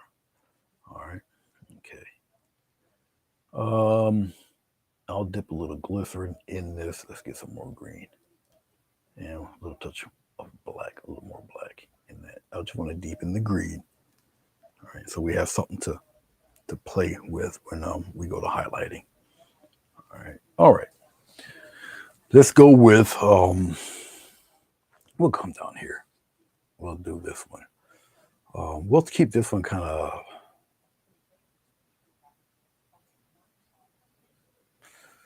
we'll put it right here. We'll keep it kind of close right around here. Now you guys might not be able to see that too great, but it is there. I'm just going to really flash it out here.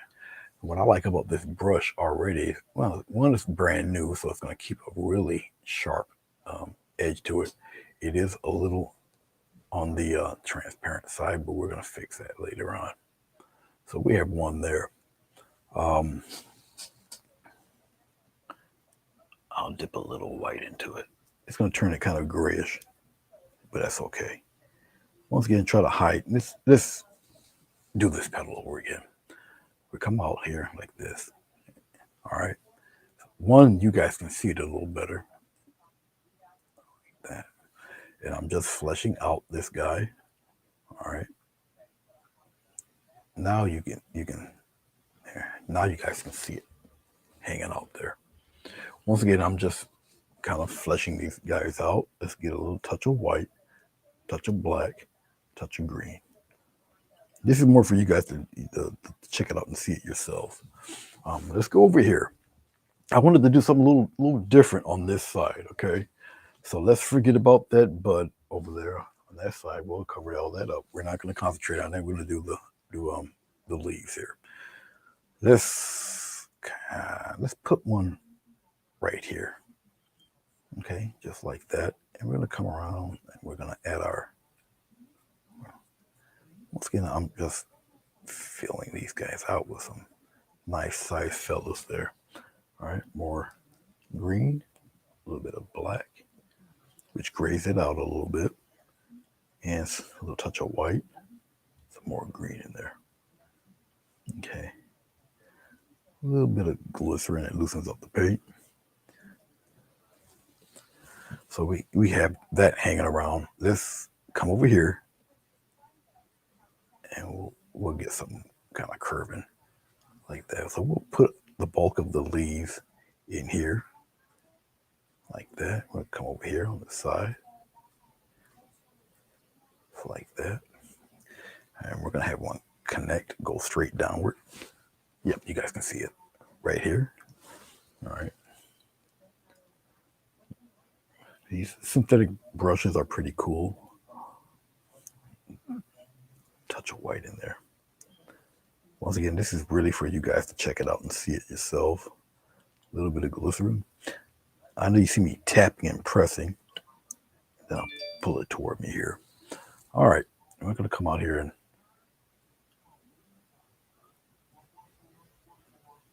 like that. We're gonna come over around here, like this. Go like that.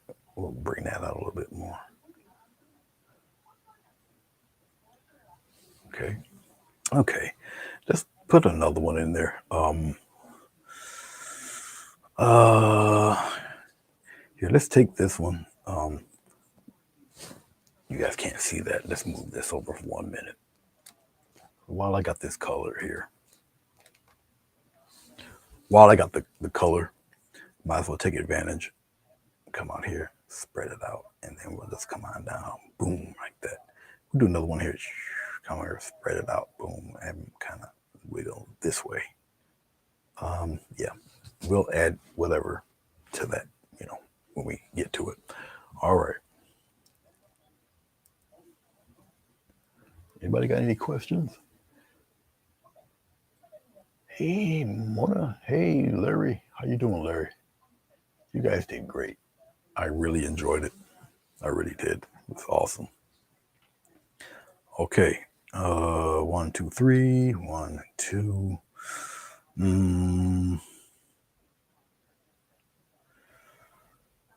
Here. I'll have another one snake around here like this and just go down. Maybe we'll put half of one there.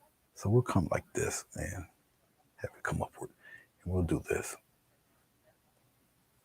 Gets higher, higher, and then lower, lower, and lower. We'll have it like that. Maybe we'll have one right here, kind of skating around right here. Oh, it's like that. All right. Okay, so we've got leaves and such going all over the place, doing whatever they're doing. Okay. All right. It's a little, well, is it dark for me? It looks to be okay for you guys. All right. Let's bring that over here for 1 moment. And we're going to zoom in just a little bit. I'll be cognitive to move it around a little bit more. Let's press the focus there. Let's go up to this guy. Let's see where you are. Let's move over so I can get maybe 2 or 3 of them. Let's see. Let's see how many I can get there. We almost got 4 of them there. Okay. All right. Let's try something different-ish. Let's go with a little touch of we'll play with a little bit of red. We'll put the red over here. A little more than that. I don't have too much red left on this, so I can throw that in the garbage. All right, let's go here. Let's get a little touch of red. We'll put it right in here like that. We'll mix it in. Okay, get some glycerin here. All right, something a little different. This is a angled brush. Okay, you guys usually will see me. We'll do this one. You usually see me do these petals I would stroke from the outside going in, right? So let's take this like that. All right. Okay. So let's go out like that. So we'll do it a little differently today.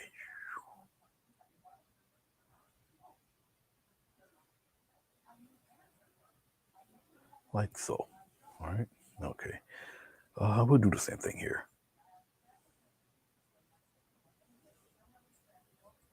And so I'm just going in reverse.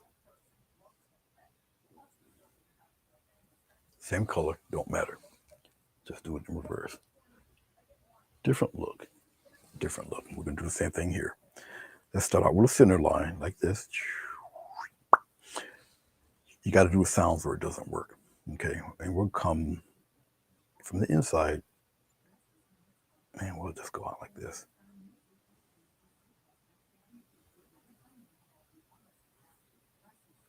Smaller and smaller. And we're going to do the same thing here. I'll shape up the leaves in the opposite way. Just like that. Once again, a little different. It's a grayish, um, more like a warm pink gray thing happening there. All right, we'll bring this out. Center vein, keep going, keep going, keep going. And then we'll just come around like this. Boom. A little different than what you normally see me do, or for those who watch me for a while. Just like that. All right.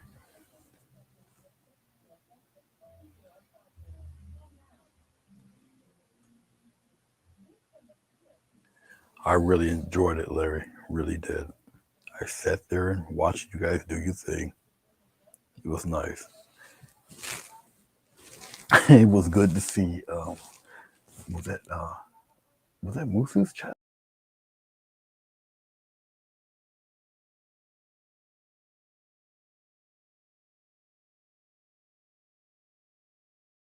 Because it seems to be a dying thing now. You know, um, at least the young man has something that he can do with family and show friends. You know, and it's a positive thing. So hell, I ain't mad at you. You know, you have a nice impact on a young person too. Being creative. And he's a male child, so you know if you're gonna get his hands dirty. They like that stuff. Just put it over here. Bring that up a little bit. All right. And we're gonna get some more. Now it's snow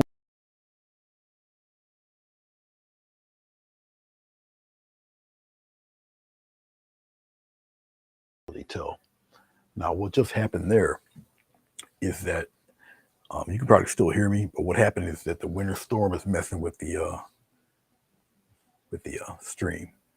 Okay, so I just seen it as it was happening, so I'll let you guys know. That's why it blacked out like that. Okay, this one here, we'll go from the out in, which is usually the kind of the traditional way I would do them, and then we'll do the same thing here. Go on inward, and we'll shape these up and do our little fun things with them as we pan this outward. All right. Since I'm already here, I'm already over here with this guy. We will highlight highlight them. I might want to use a little bit of. Let's highlight these guys a little differently. Let's go here get a little touch of red. Get into our orange, like so. A little more titanium white there. All right. This is, once again, this is an angled brush. Uh, a slight touch of glycerin will loosen it up a little bit. Okay. Angled brush. You do the same thing with highlights and such with an angle brush. All right, and you might be able to find yourself doing it. All right, I don't know what burnt itself up. As long as it isn't my house, I don't care. And once again, I'll be very methodical with just little highlights there, just like so. Okay, we're gonna do the same thing with the one right next to it. You guys can't see it. I'll move it over. You'll see it.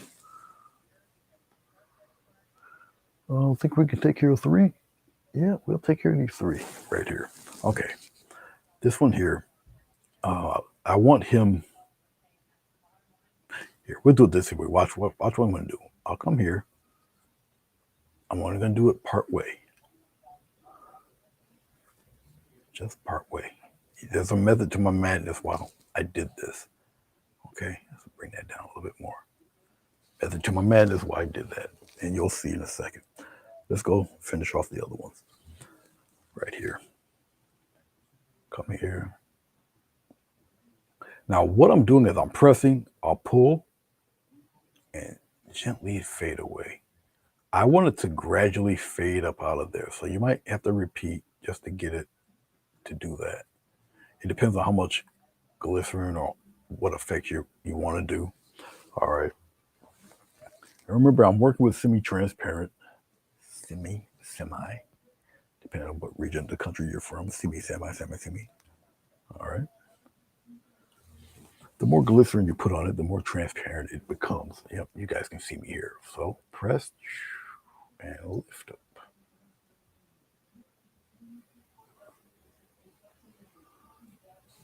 Once again, if I want to smooth that out, I'll just go in the opposite direction, and just smooth that out a little bit. The more you do it, the more it'll kind of blend out on you. Okay.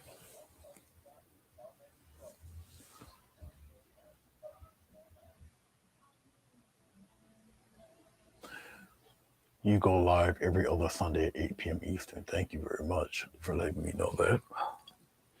What I'm going to do also is eventually I'm going to wake up, grow a brain, and get you guys.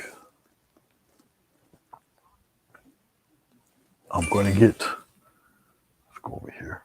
I'm going to get you guys' little schedule. I'm going to write them down, and then I'll just post it on my site. I'll put it on my Facebook page. There's you, there's Moose, there's a few of you. And if you guys got a certain kind of schedule, a certain time, and I'll do Sonia's, I'll do, some of us are intermittent, some of us do it, whenever we feel like it, which is like, i.e. me, but I'll put it on there. It's tough. The more, more people you get, it's tough to kind of, must be 4 o'clock here. It's tough to get to try to see everybody's streams, it's particularly if you're kind of person like me that would rather see it live. All right, there's a few of us that would rather see it live.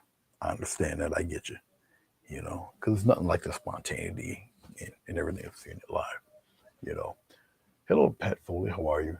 Greetings. Welcome. Can you even see? Yes, you can see my hand. Welcome. I usually have the other camera on. I'm just turning to the camera. It has it's right at my face. I just see you. Say hello. All right, it's getting a little dark for me here inside the room, so I have to turn that on. All right, let's get some contrast going with this. I think I'll aim the contrast a little truer to its green. I'm gonna clean up this brush. All right, I don't usually use a wedge brush to do these, but I have done it before, but these are brand new out the package. I want to try them out. So, All right, we'll go right into this gray. We'll put the green in it. Okay, just like that. I'll dip a little black in there. Now, when I dip black in there, I'm just add more green. It's gonna turn weird. Gray green, get a touch of glycerin, we'll thin the paint up. I prefer to use heavy body acrylic paints. It reminds me of the consistency of oil paint. So it's just what I prefer. And plus I can put little mediums in it like I just did, which is vegetable glycerin. It just keeps the paint wet and flowing a little bit longer. That's it. And if you want to add little effects to it, you can do so. All right. I'm going to draw back just a little bit. So I should be able to get all four of those in there. Yep. Let me just raise up the camera just a little bit there. You guys can see this. All right. And here we go. For contrast size, and it kind of keeps truer to its natural green color. Just press, put it in there. Press. Just like this. Now, as you see me doing this, obviously I'm not going right into the center. All right. I don't necessarily need to do that. I will use my finger just to fade it and blend it a wee bit. We're not totally done with them, but I want to add the contrasted side. This we're going to add a little more shadow, but we'll play around with it as I get in there. It's like that. And then here we go. And we'll do our playing with it in a second. Like so. I'll kind of smooth it in there. Okay. It will slowly make sense to you. I'm really pressing it in there. I can go at different angles. Okay. Once again, I'm looking for more contrast on this side for them. So they will tend to look a little out of whack until I fine tune them a little bit.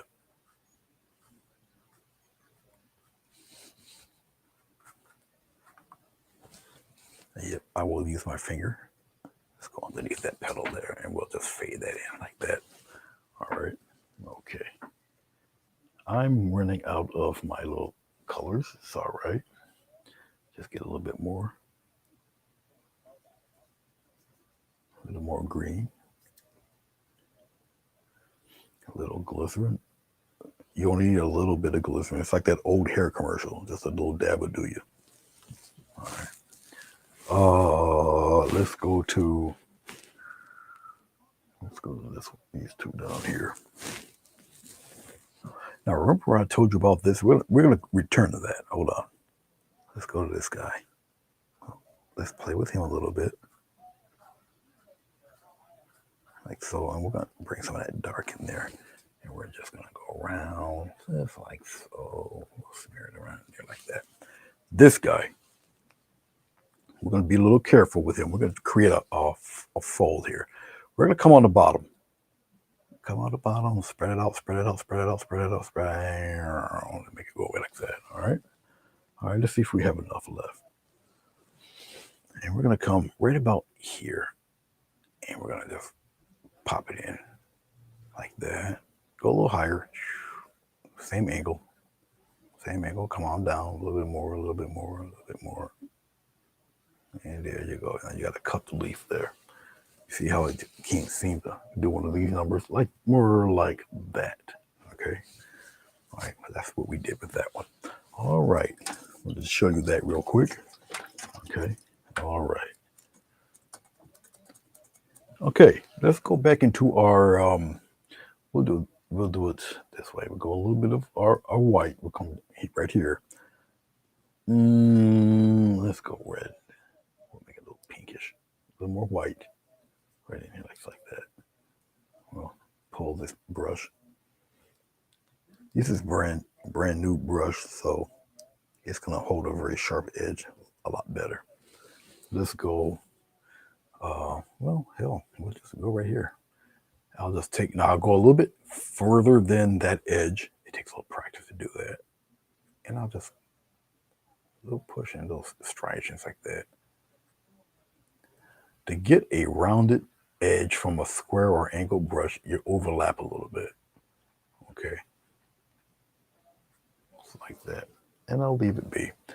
Right here, you do the same thing. Give it a little push, drag, and you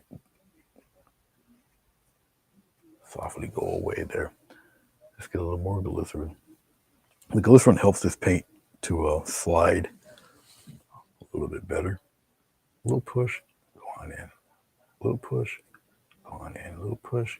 I'll angle it a little bit more, just like that. And if the cutoff is too strong, you got a short window to do this. Just fade it a little bit. Do I want it exceedingly super bright? Not necessarily. No, I do not. A little touch of glycerin. The brighter the highlight, the less of it you need.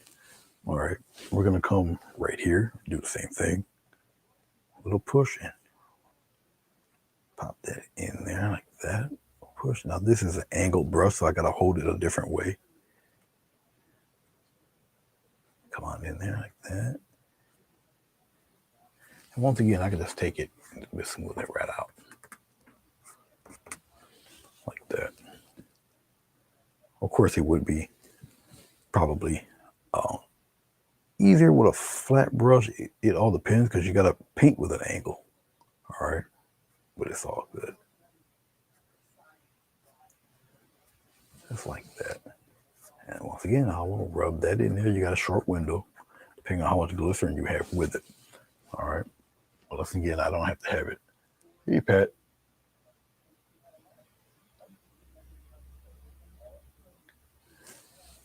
So I don't want to have it too bright. Come here. Can you guys see that up there? No, you cannot. Let's go up, up, up, up, up. All right. We'll mess with this one.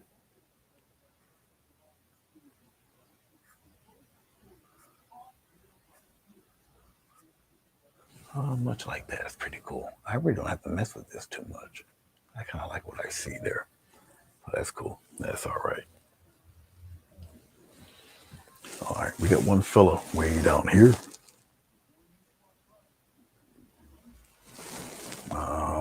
He's right there. Slight push and come on in. Slight push, come on in there. They don't have to be totally even. Let's bring him further in there. Just like that. Okay, that's cool. Let's take that filler in the back. I'll just add more white. Pull it toward me. You guys don't see it because it is one square is in the way. Let's push that over. All right, right back up here and over here.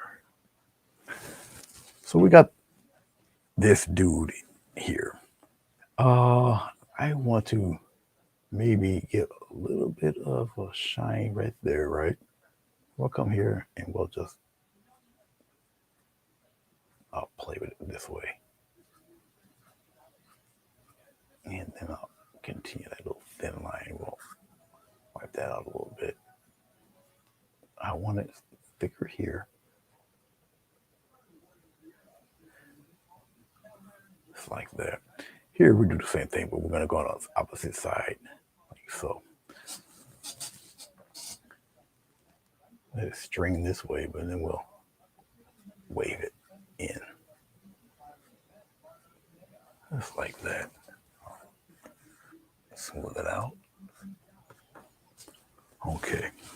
And since we're over there,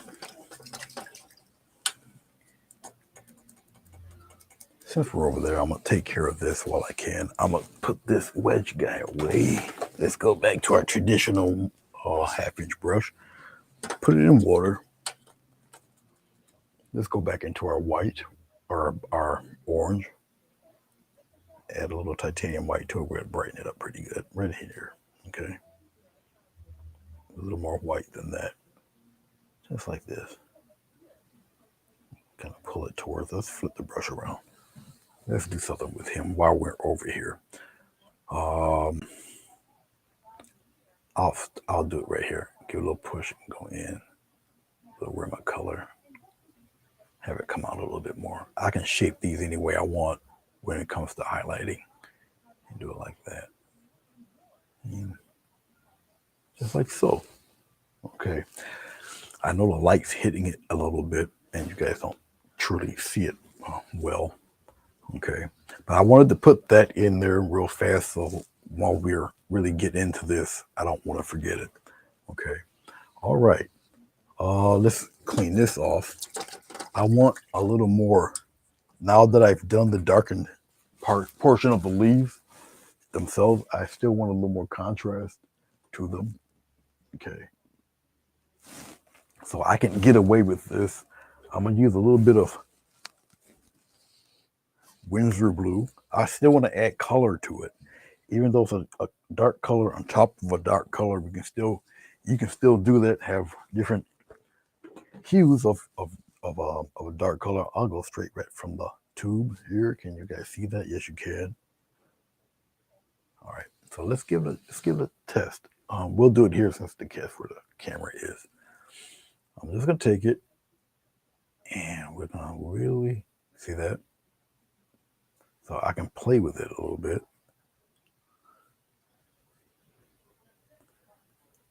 So I'm just gonna keep messing with it. I think we can do this and get away. Now remember, as it dries, it gets darker. So if it looks a little too bright or whatever, give it a second. Give it a second. All right, it'll darken up on you. Okay. So I like the contrast. I like what I see happening here. And so we're gonna stick with that. How do I know when to add what to whatever, whenever? I'll tell you this way. You just mess up enough, you'll learn it. Screw up enough, you'll get the hint.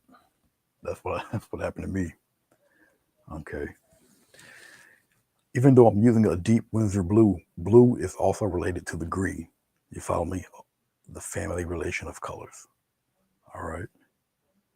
So all that geeky nerd stuff you would hear in art class while you're going to sleep or staring at, the guy across the hall, whatever, across the class, all that stuff that they were trying to tell to you, they were actually right, but you weren't interested in that because you was staring at Chad. All right. Just saying. Just saying.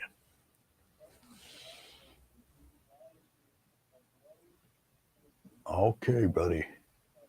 You have a beautiful and safe rest of your day, too. I appreciate you stopping in to say hey, Larry. Truly do. All right, now we're gonna get real interesting here when it comes to under. Remember, these leaves are underneath the leaves, the petals. Okay, so keep that in mind. So I did that just to put that in there. All right, let's get a touch of glycerin there. Just a small touch. It's like the corner of my brush, and then I just rub it in there. Once again, I don't want to hide the darker green. Just need a little contrast. Okay. Like so. We can make that a little darker over here. Just like that. All right. All right. A little more of that Winsor blue. It's Winsor Newton and Winsor Newton blue, in case you're wondering. I used to be a very big Grumbacher fan. I still am. For some reason, they don't want to carry it anymore. I don't know why. Maybe they lost a pie fight or something. Who knows why these stores do what they do. But I've been using Grumbacher for years. If I really wanted it bad enough, I'd just order it. Okay. Nobody says you can't paint with your fingers. All right. I don't know who told you that rule. Fire them. They're wrong. You do whatever you feel you need to do to get the desired effect that you're looking for. Case closed. All right. All other people can go take a nap somewhere. Build up a little depth here. Just add the blue right there on the bottom. Fade it out when it reaches toward the top, and there it is automatically. See how hard you didn't have to work? Okay. All right. Right here. Last leaf over there. Underneath, it can be underneath petals. So we'll put it here. You got a short window to do this. Okay. And then I'll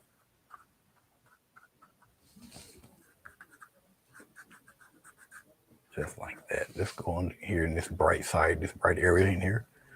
Mix it in there. None says that you cannot do this. You round it off. And there you go. Now, Bill Alexander, he's the guy that taught Bob Ross. Bill Alexander, the short, very loud, aggressive fellow that tells you to fire in. Something he said at one time. Sometime, well, actually, the fire in concept is what he's talking about. Is that sometimes you might get a little apprehensive doing something. Maybe you feel you might do too much or too little, or it might not come out right. Instead of questioning and second guessing yourself, he just tells you to put it on in there, do it. Just it's the bravery factor. Just you got to just do it, and you will surprise yourself.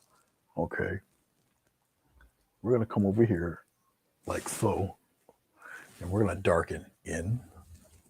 Use the same blue.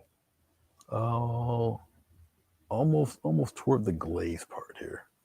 We're gonna darken. And once again, we're looking for contrast and anything else. Okay. And once again, I can just take my finger and just blend it. Okay. Right up in there, blend that in there. See? Now that I did that to that one down there, I'm gonna take a little bit of white and orange. A little bit. And we'll kind of give yourself a little bright side there.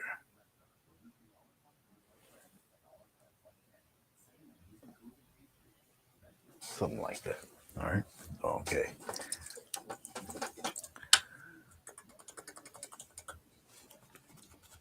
All right.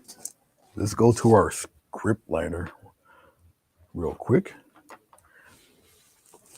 We'll put this back over there. Okay. We'll draw it back a little bit. And we'll kind of center this back up here. See how many of them we can get in there so I don't have to have you guys traveling all over the place and giving you agita. Okay. Let's go with a little bit of green. I'll stir it. I'll mess with it right here. We'll come right here. Get a little bit of white. Water, no glycerin, water. And get your paint with a script liner. Get it to an inky consistency here. Since I got this bright stuff on here, you can see what it looks like there. Okay. I'll bring it right up to the camera, right around here. All right. Okay, let's go back up here. Now, a lot of this is already dry, so I can pretty much put my hand on here to settle myself. And we're going to get some nice bright green. Travel it right through just like that. And we'll start adding some cute little veining things here. The more you keep your brush vertical, the thinner the lines will be. All right. And you can flow them around, have them branch off each other, have a good time with it. Up to you. Get a little bit of water. Mix that paint around a little. All right.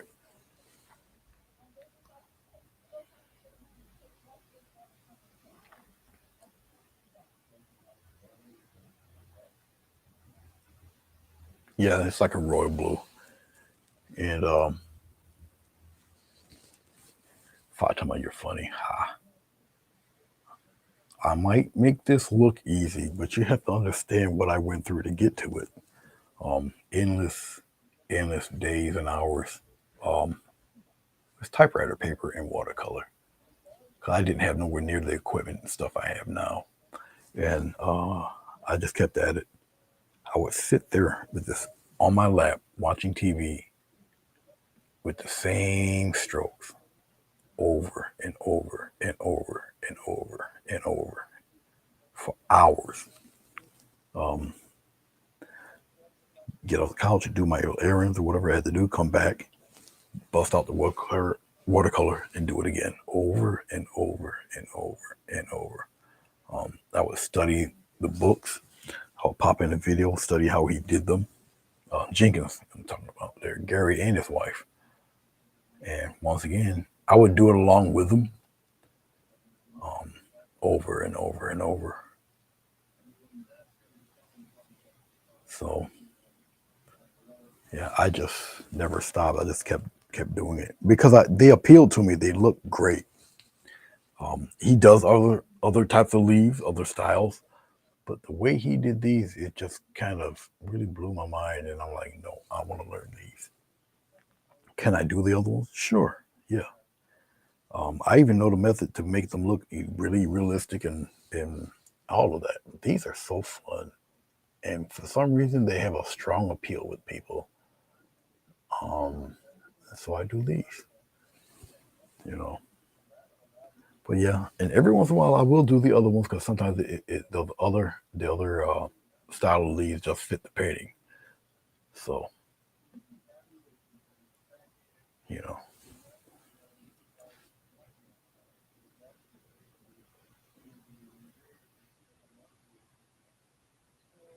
it is like a royal blue. Yeah. Well, let's just say it's their version of a royal blue. All right. Yeah. It's like a blue with a touch of black in it. And if you want, now this adds to the roundness, okay, of the bottom leaf. Okay. But that actually helps sell that bit of roundness to it. All right. We're almost there with these guys. Almost there. We got one more left. That's that filler here on the bottom. And we're gonna come around. Once again, you have to add the sound effects or it does not work. And we'll come around here.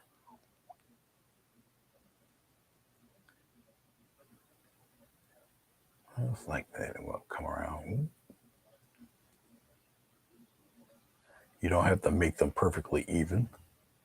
All right. If they're a little strong, wipe them away. Okay. All right.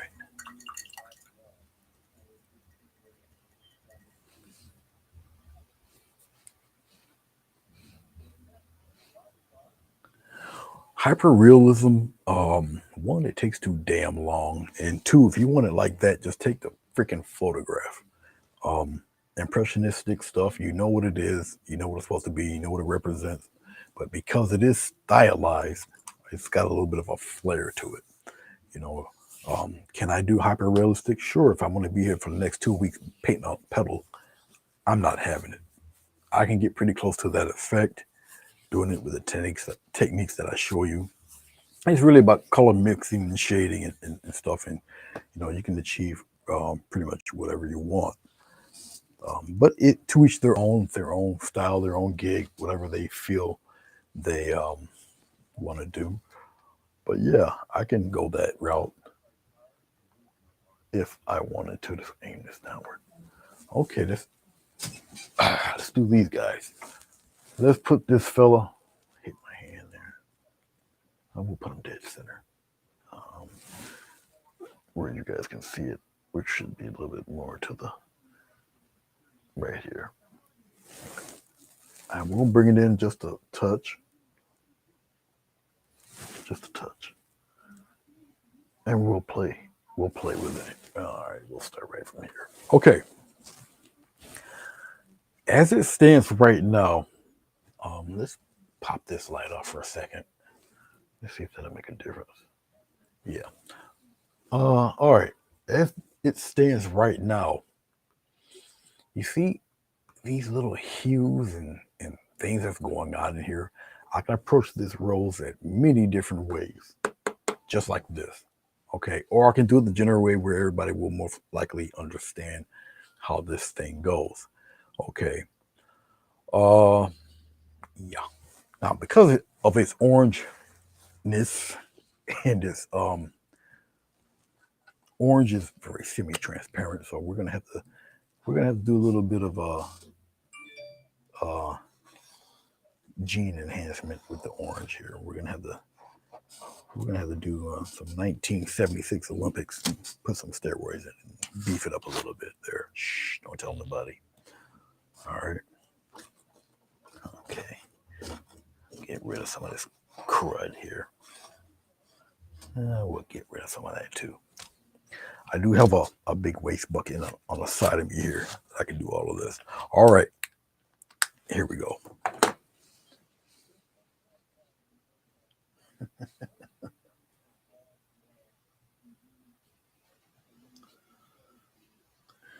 That's true. Um, that is true, Linda. Very, very true. We're gonna pull out some of this orange. As a matter of fact, I'm gonna use a little bit of red in that orange. Now, when you add red, red is an incredibly powerful color. Okay, as you see, I got it in here. A little touch of glycerin. You still need a little bit of white. You got to beef up this color a little bit. I'm not entirely, obviously, it's not gonna maintain its pure white, but we got a nice mixture of red and the orange in there. We'll still have it look orange. All right, a little bit of glycerin. Just start blocking in some things here, all depending on how I want to represent this. Okay. Here, I already see something. I already see already in right here. We'll sketch this out right there, and then I will just block it. And it's a petal that's already flipped and turned in our direction right in here. All right, we'll highlight it and do what we got to do with that. All right, so that one's there. Right off the jump, there it is. All right. Now we got some of this dark stuff happening there. So it all depends on how I want to frame this. I already see something here. I can just give it a little push and then just go out this way. And since I already pushed that in, guess what? The rest of them have to go in that direction too. So push it in here, fade it out. I can flip it around. Let's do one more right there. Then we'll take it and go out this way, and we'll flip this way inward, just like that. And we'll come here and we'll just dip inward. Here we go, like that. Okay, so it's turned inward on itself and it flips back out again. So this is a real effed up looking flower, but that adds to the interest. Okay, just like so. That's just that's a damaged flower right there. I don't know what it was thinking. Maybe maybe the seeds were part of those Monsanto seeds or something. I don't know. Okay, now we got this little dark patch here that's going to help us out. So let's go out here to the outside, guys. Um, we'll start from over here. We'll kind of shape it up like this, right past the right past where you see where I blocked it out at. Okay. There's a method for my madness doing what I'm doing. One, it goes right into the petals themselves or the leaves. All right, so it might give a little hint of transparency in there. And once again, I'm just masking.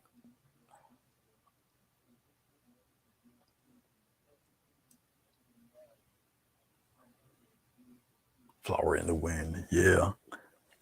We're gonna come over here and we're gonna kind of I'm turning these guys any which way but loose.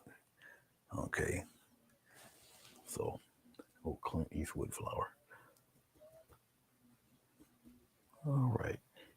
Give me some more of this nice, almost burnt orange thing going on here. We're gonna come and we're gonna shape this one. I know some of this looks really funny. It looks weird to you guys, the way, but you do it enough, you'll start to see patterns and all sorts of craziness. All right, and right now I'm just blocking in spots. We'll get to the highlighting and all that special stuff in a few. Come here, come here, bring it down a little bit. Once again, very semi transparent, depending on which part of the country you're from. I'll add a little bit of red to this. A little touch. Now remember, the glycerin makes it transparent, so I'm adding more transparency to a semi-transparent color. Okay, so I have to keep that in mind. I have to be a little careful. A little darker on this side. We'll make it the shaded side more or less. Okay, and we'll add some of that in here, just like that. So I'll get it to be a little reddish orange up in there. And we're going to add some other things with this. It looks like a little sunburst already. Okay, so we can do a little playing with that. And that's what I almost feel like doing, because now I see the sunburst pattern. And sometimes, you'll see that. You'll start your floral out as one thing, you'll see something that catches your eye, then boom, you're off in another direction. Isn't that right, Sonia? All right.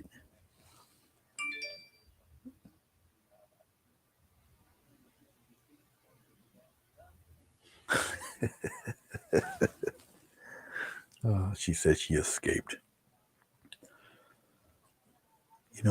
I really want to do that, but not yet. Let's go out here to where this. No, let's go out to the ones in the back, in the far back here. We'll add a little love back here, just like this. We'll finalize a few of these. Okay.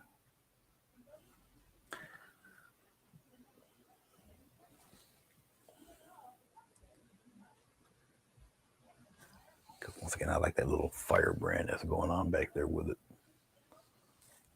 That looks pretty cool. We can do a little bit of that here in the inside here. Okay, and we'll curve some of that in there. I like, once again, I just like the color that's going on with it. All right, we'll stop it right about there. We're about to get really interesting with the lighter colors. I can continue with this red orange, but you know what I find fascinating that I don't have, but I think I can get away with it because I see it in my mind's eye already. So I'm going to go with the flow. I'm going to go with it anyway. I wasn't planning on doing it this way, but I see what I see. So let's put the yellow right here. Maybe a little more than that. I don't think I'll need that much yellow, but I already see it, and we're going to do it. It's too late. It's already, I already see it. Let's take some yellow. We'll put it right here. Okay. Extremely transparent color yellow is. You need white. It makes it in. All right. Just like this. Now, I don't have to do a certain step if I do this. Am I going to put glycerin in this? Heck no. It might even need more white, but we'll see. Okay. Why am I using this yellow? What is it that I see? Well, I see yellow tips.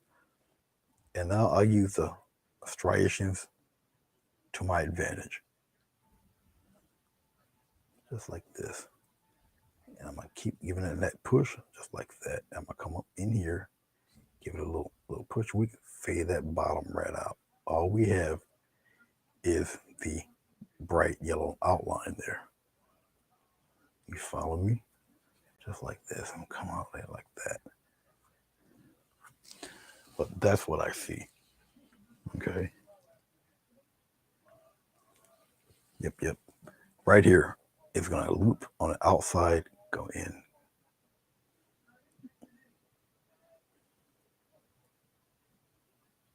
Now, as I'm doing this, and that curve, remember I can destroy the edge of that. Now we got that very strong yellow, bright yellow white there.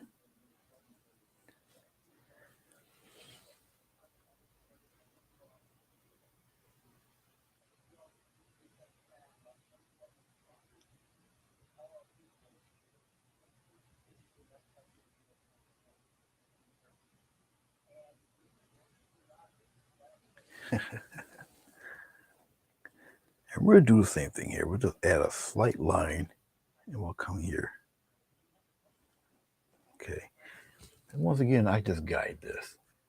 We have a lot of tones and a lot of values going on with this guy, so I can kind of get away with doing what you see me doing here.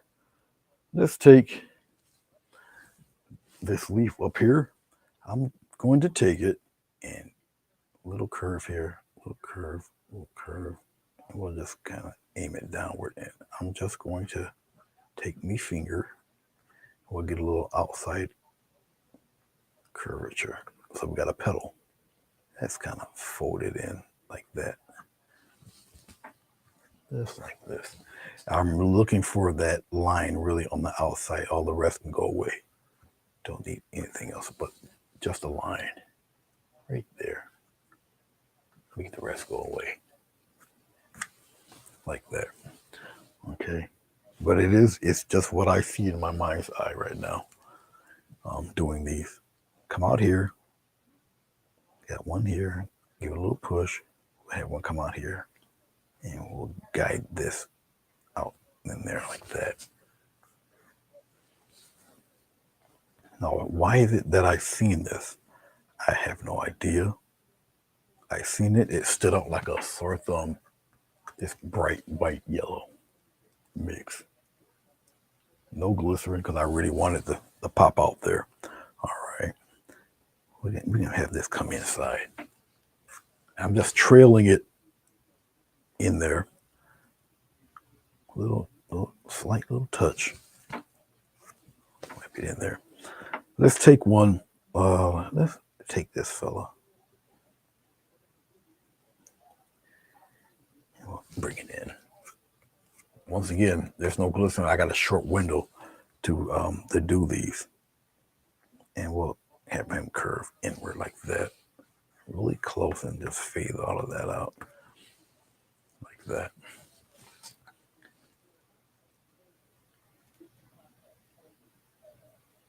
Little dot of glycerin to smooth it out. If it gets too stiff, I have to obviously bring it the glycerin in there.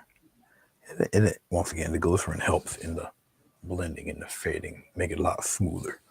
Okay, we got something right here. We'll just bend it and then we'll fade it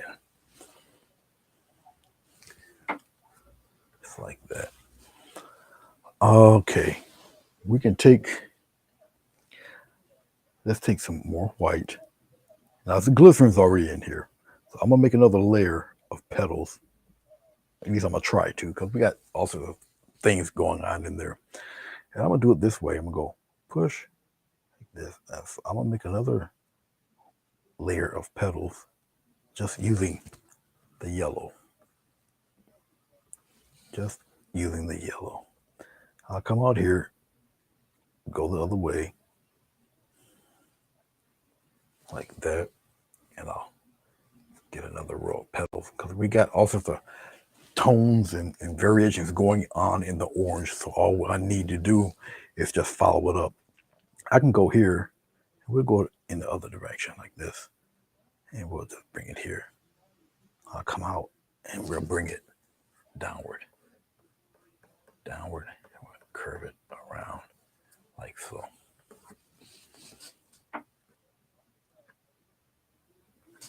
And we'll make a strong little touch here, and it goes right back out. Okay, so we very coyly turned one in, flipped it around, boom, just like that. Follow me? All right. Let's take a little bit of red. And this is for the darker side. And we'll just highlight a little bit, just like that. Because it is the deeper side there. And we'll just put in, we'll turn it around there.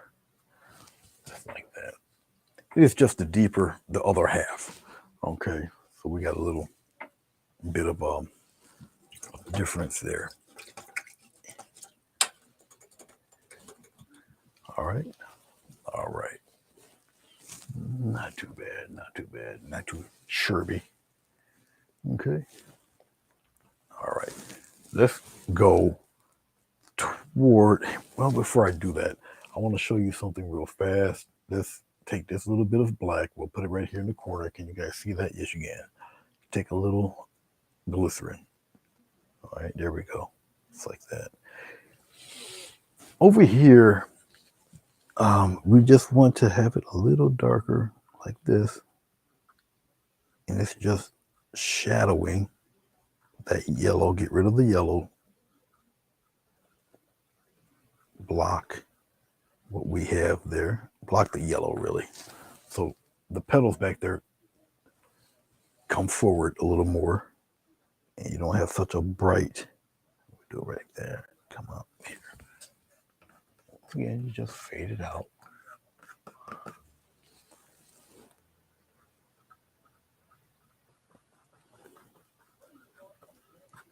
And remember, you got a short window, you can fade it with your finger. It's like so.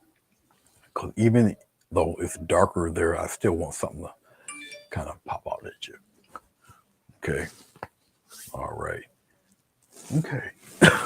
Now we'll move downward to the guy in the corner. This lonely fellow over here. Right here at its corner. Right there. That guy. Well, before we do that, let's go straight up. Let's get rid of this dude right up here. All right. Once again, some of this bright yellow. Get yourself a paint, a brush that's you'll specifically keep as a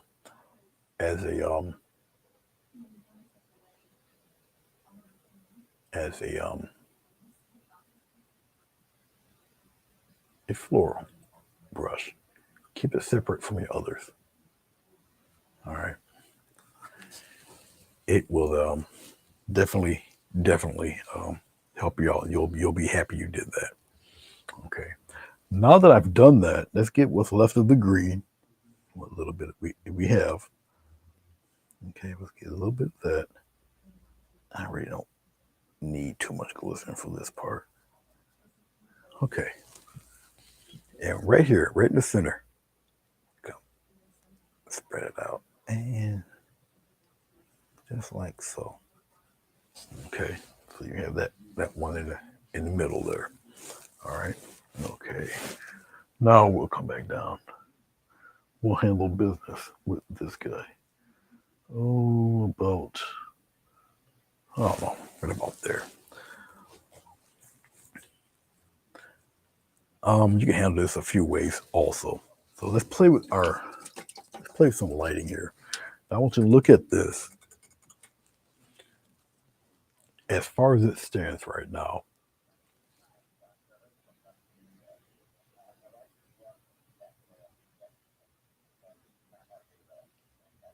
okay, you had a question, Linda, about contrast. What's up?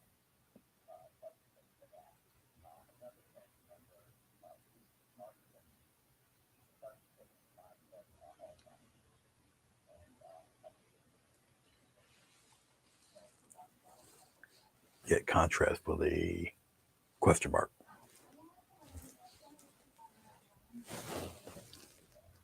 So just let me know. I'm going to take a little bit of black, slight touch of glycerin. So let me know what you got a question about.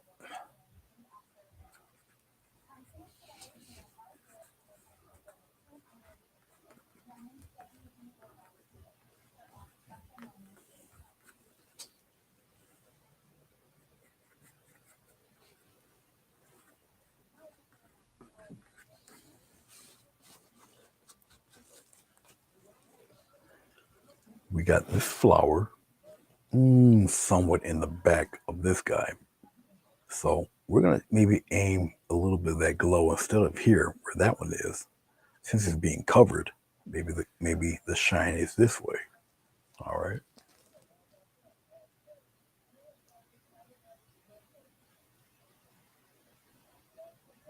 Yeah.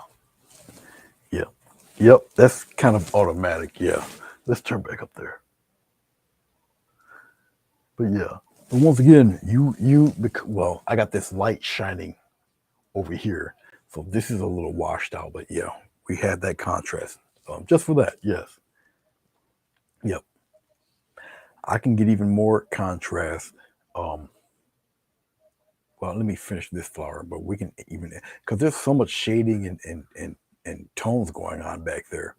But yeah, I can even that out a little better. Okay. But yeah, there's some stuff you don't see it, but there's some stuff going on back there. Like I said, if I take a pretty good picture of it, you would understand. You would see it back there. Now it would have to go the opposite for this guy. All right, the brightness. This would be here because of this guy, but it would sneak around over here. Probably, I mean, truthfully, it would probably start from here going around. It would be dark, light, and back to dark again.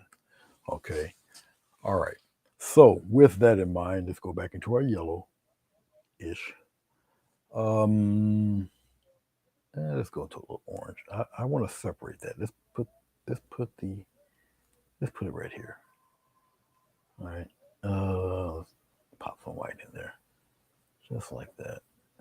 Now we'll go into a slight touch of orange in there, and we're gonna go a little bit of titanium white.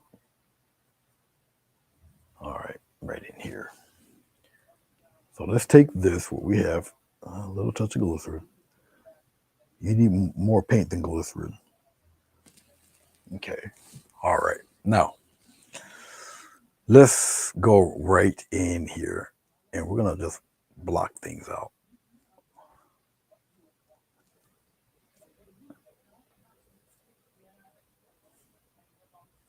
like that. So we got one there.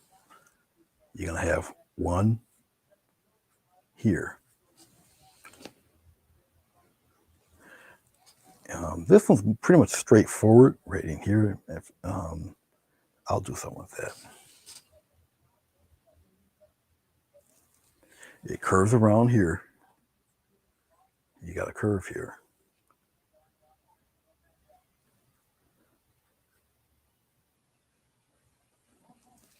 We'll keep it like that. We're going to go with orange right now.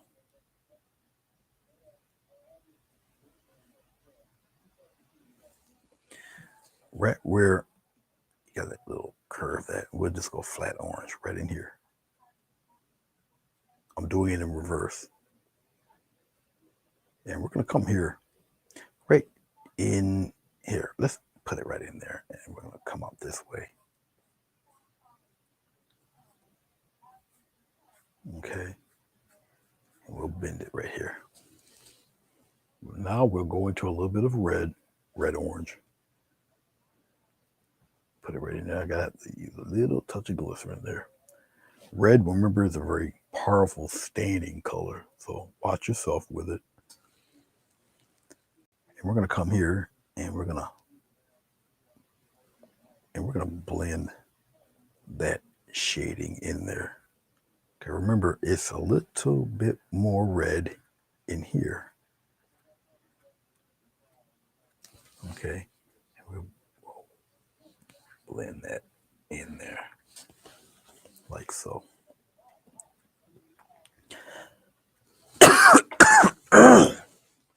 Okay, all right.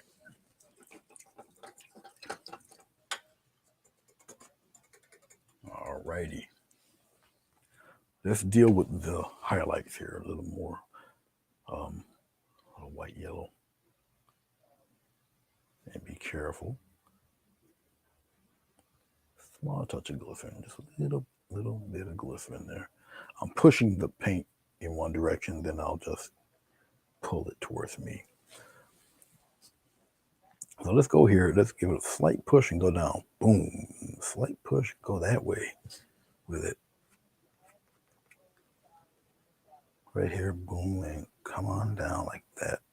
Bring it right in. Right here, push outward, come on in. Outward, outward. Let's go this way and get a little curve like that.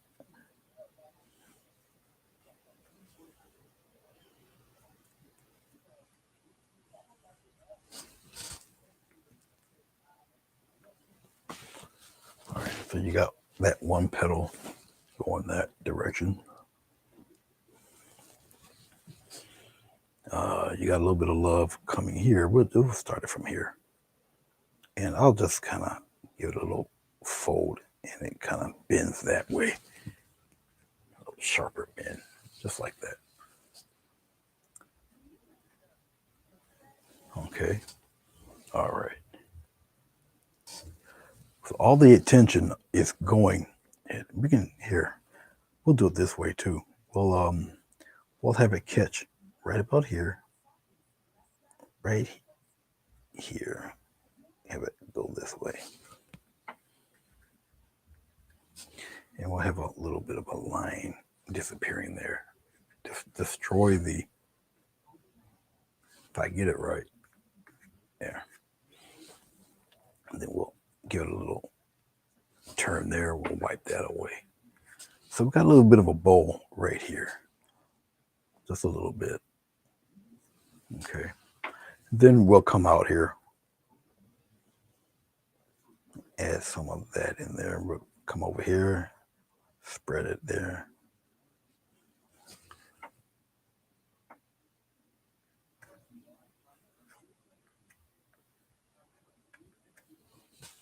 Okay.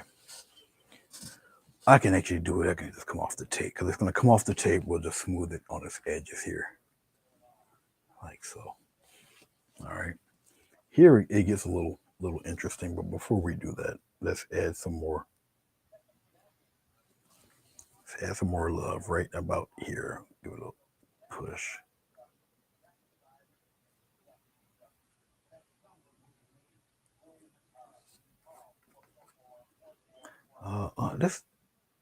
We'll have it turn this way and go in that direction. Yeah, I like that. I don't think I need that. I like the way that looks, so we're going to accentuate that with more white. Get a nice sharp edge. That's all you need, because I need to accentuate that. Just the tip of the, come around here, put a line there, and go the other way.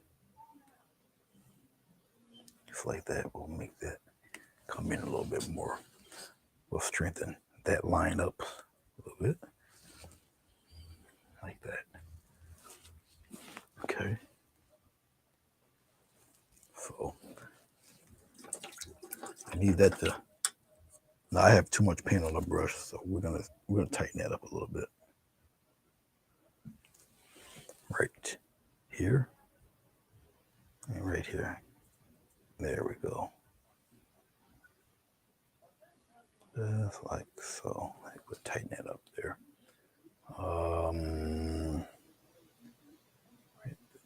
Come out here like this with it. All right. Much like that. Now we'll deal with the darker half, but we still got a little playing around to do with the light half. I want another layer of petals there. So we'll get into it. We'll do it right here. This color. Right around right in here. I'll kind of swerve it around in here like that. I like that one, and we'll probably have one right in here, and we'll curve it around there. I just want a little more attention drawn there to that. So we're going to get some white, and we'll stick with the white in the yellow mix. Really pull it towards me. We got one here. Slight push,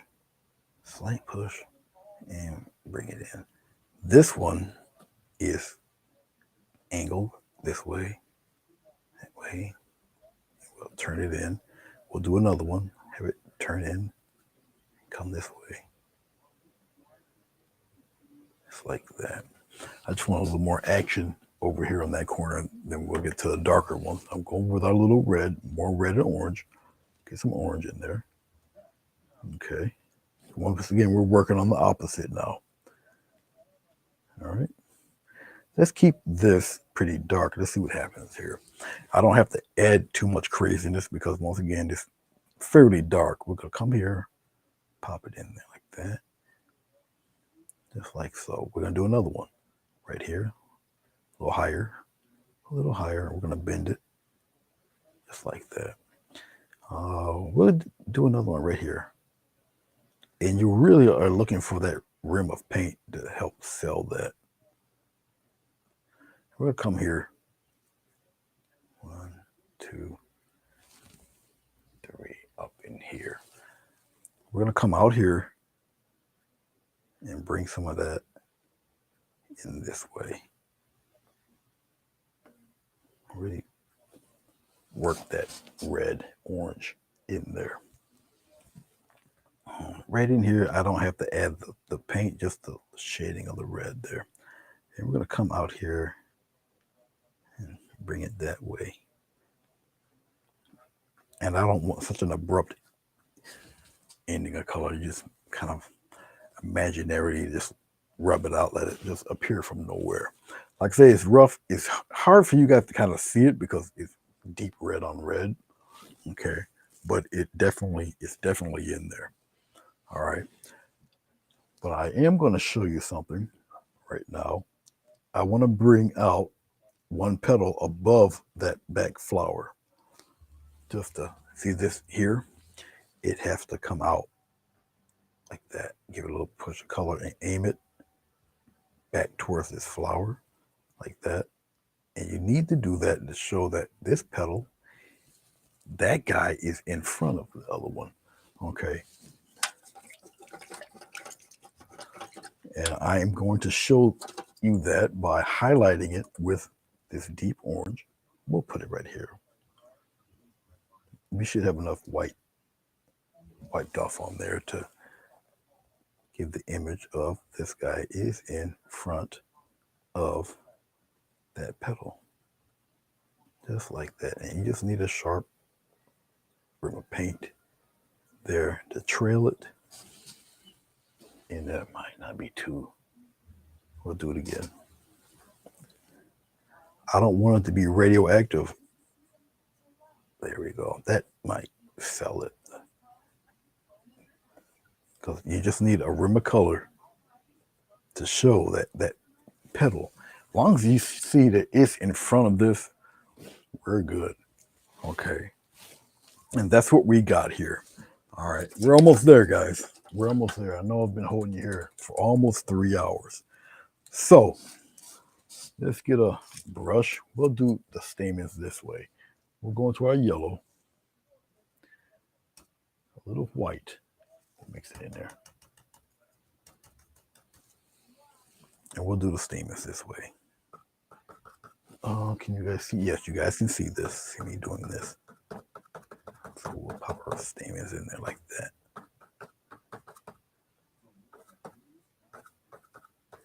It is 5 o'clock now, so it is 5 o'clock here. We're going to come here, right here, and we're going to put some love in there in this direction. I'm not going to get rid of all of that dark, of course not.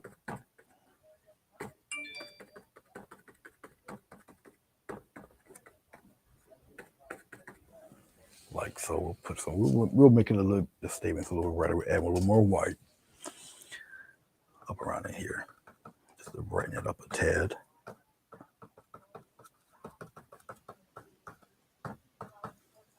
A little bit of love in here, like so.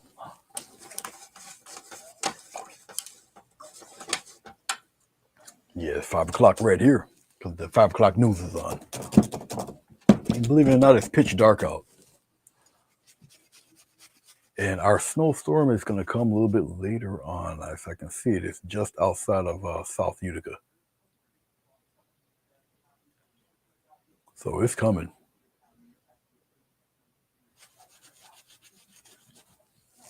It's coming for real. Okay. Let's go back up here for a second. Let us take, I'll take a filbert brush. We'll take a little touch of blue. We'll put it right here next to this black. And we'll get some glycerin. All right. We're going to come in here right in here, and we'll fade it out a little bit. It's like this. Add some gentle shading shadows right in here. I'm gonna come here, just like that. And you're gonna come over here and you're gonna do the brush work on the outside, go outside of it. All right, and that just highlights what you have in there. Okay, we're gonna come up in here. Okay, you can bring some of that up in here, right up in here, and you're separating petals in there.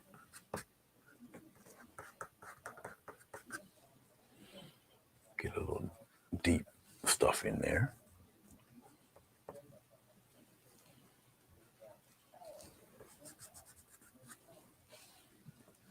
Okay, so I'm just adding little things here and there, and it's just to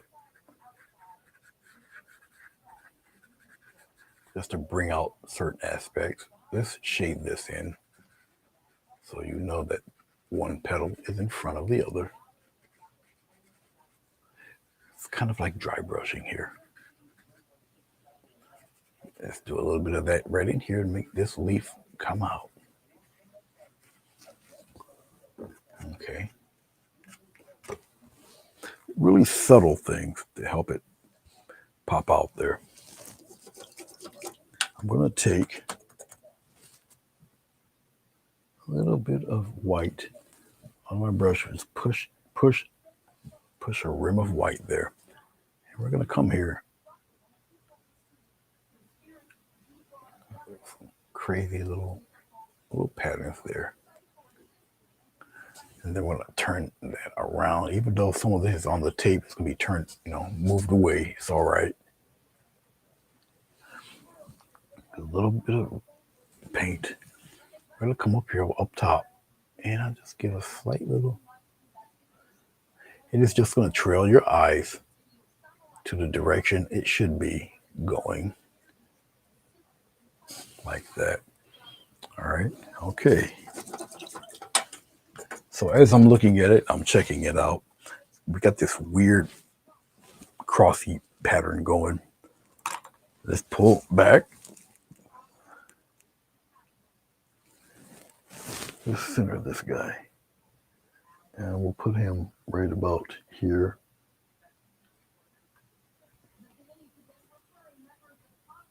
It should be all right about there. Pull back up more.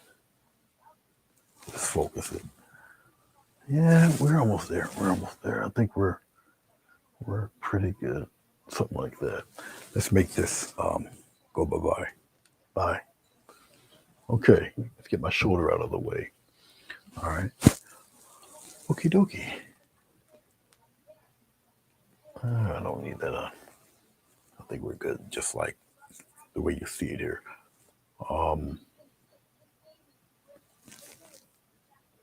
Bye-bye, Mo.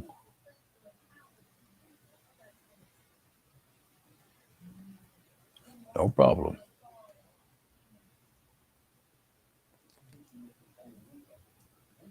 You guys been here for a minute. Okay. But here we are. Here we go. Here we be. Okay. Let's take this guy.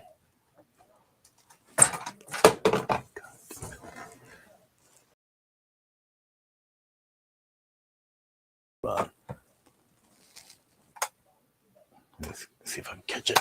There we go. Let's put you up here so I don't do that to you again.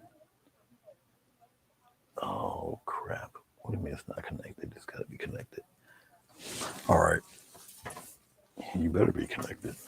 I know I knocked you down. This way, yeah. All right. Now this is a the frame is I'll put it there and get the light out of the way. The frame is 11 by 17. All right. So it does take about an inch or so off, but that's what it would look like in a frame, minus the the ring light. So that's why I got it like this. But that's what it would look like with with a frame. Once again, it's pretty different. Okay.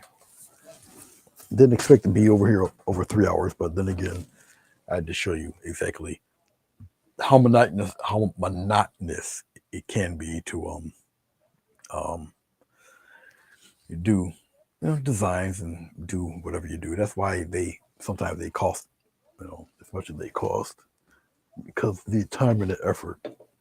But you guys would already know that. It's the other people that don't have a clue who might not watch this in its entirety, of course, which is kind of odd, but it is what it is. All right, let's kind of pop my name in here in the corner somewhere. Oh, we'll put it right in here. I'll use the quick paint marker. It's just faster that way. I'll blend my name into it like this.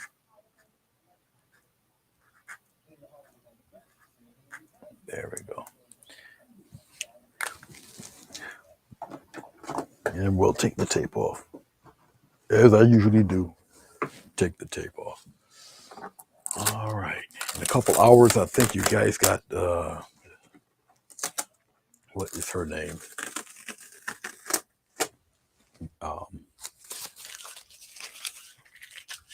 Doris. She'll be doing her pouring and giveaway.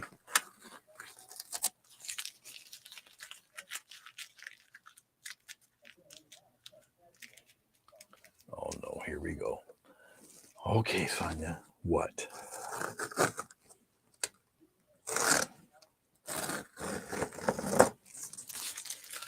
I'm looking. I'm looking. I'm already expecting it. Ah, oh, jeez. Go take a nap, son. Matter of fact, don't even take half a nap. Take a full-fledged nap. A full-fledged nap.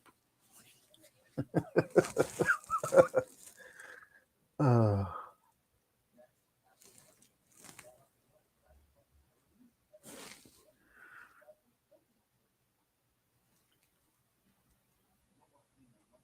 all right, there you guys go. All right, that's what she looks like. Now I'll probably do the ocean painting now that I got this out of my system. Okay.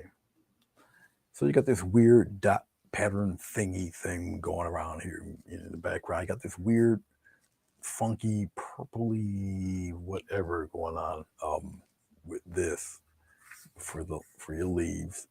Okay. You got the bud back there. Um, yeah, you got these craziness for roses happening back here. Um, does it make any sense? No, but I think it makes a pretty unique floral pattern. I think it looked cool in a wood frame actually, um, but that's just me. I don't have a wood frame that is actually large enough to kind of show you because the wood frame is only 11 by 14. So I even try to center, but I think it would look cool in a wood frame. Really, I think the wood frame would do. That's just me, you know. But yeah, it would fit someone like that in a wood frame. It would look like that. I don't know. I think I would like it in a wood frame more. But to each their own.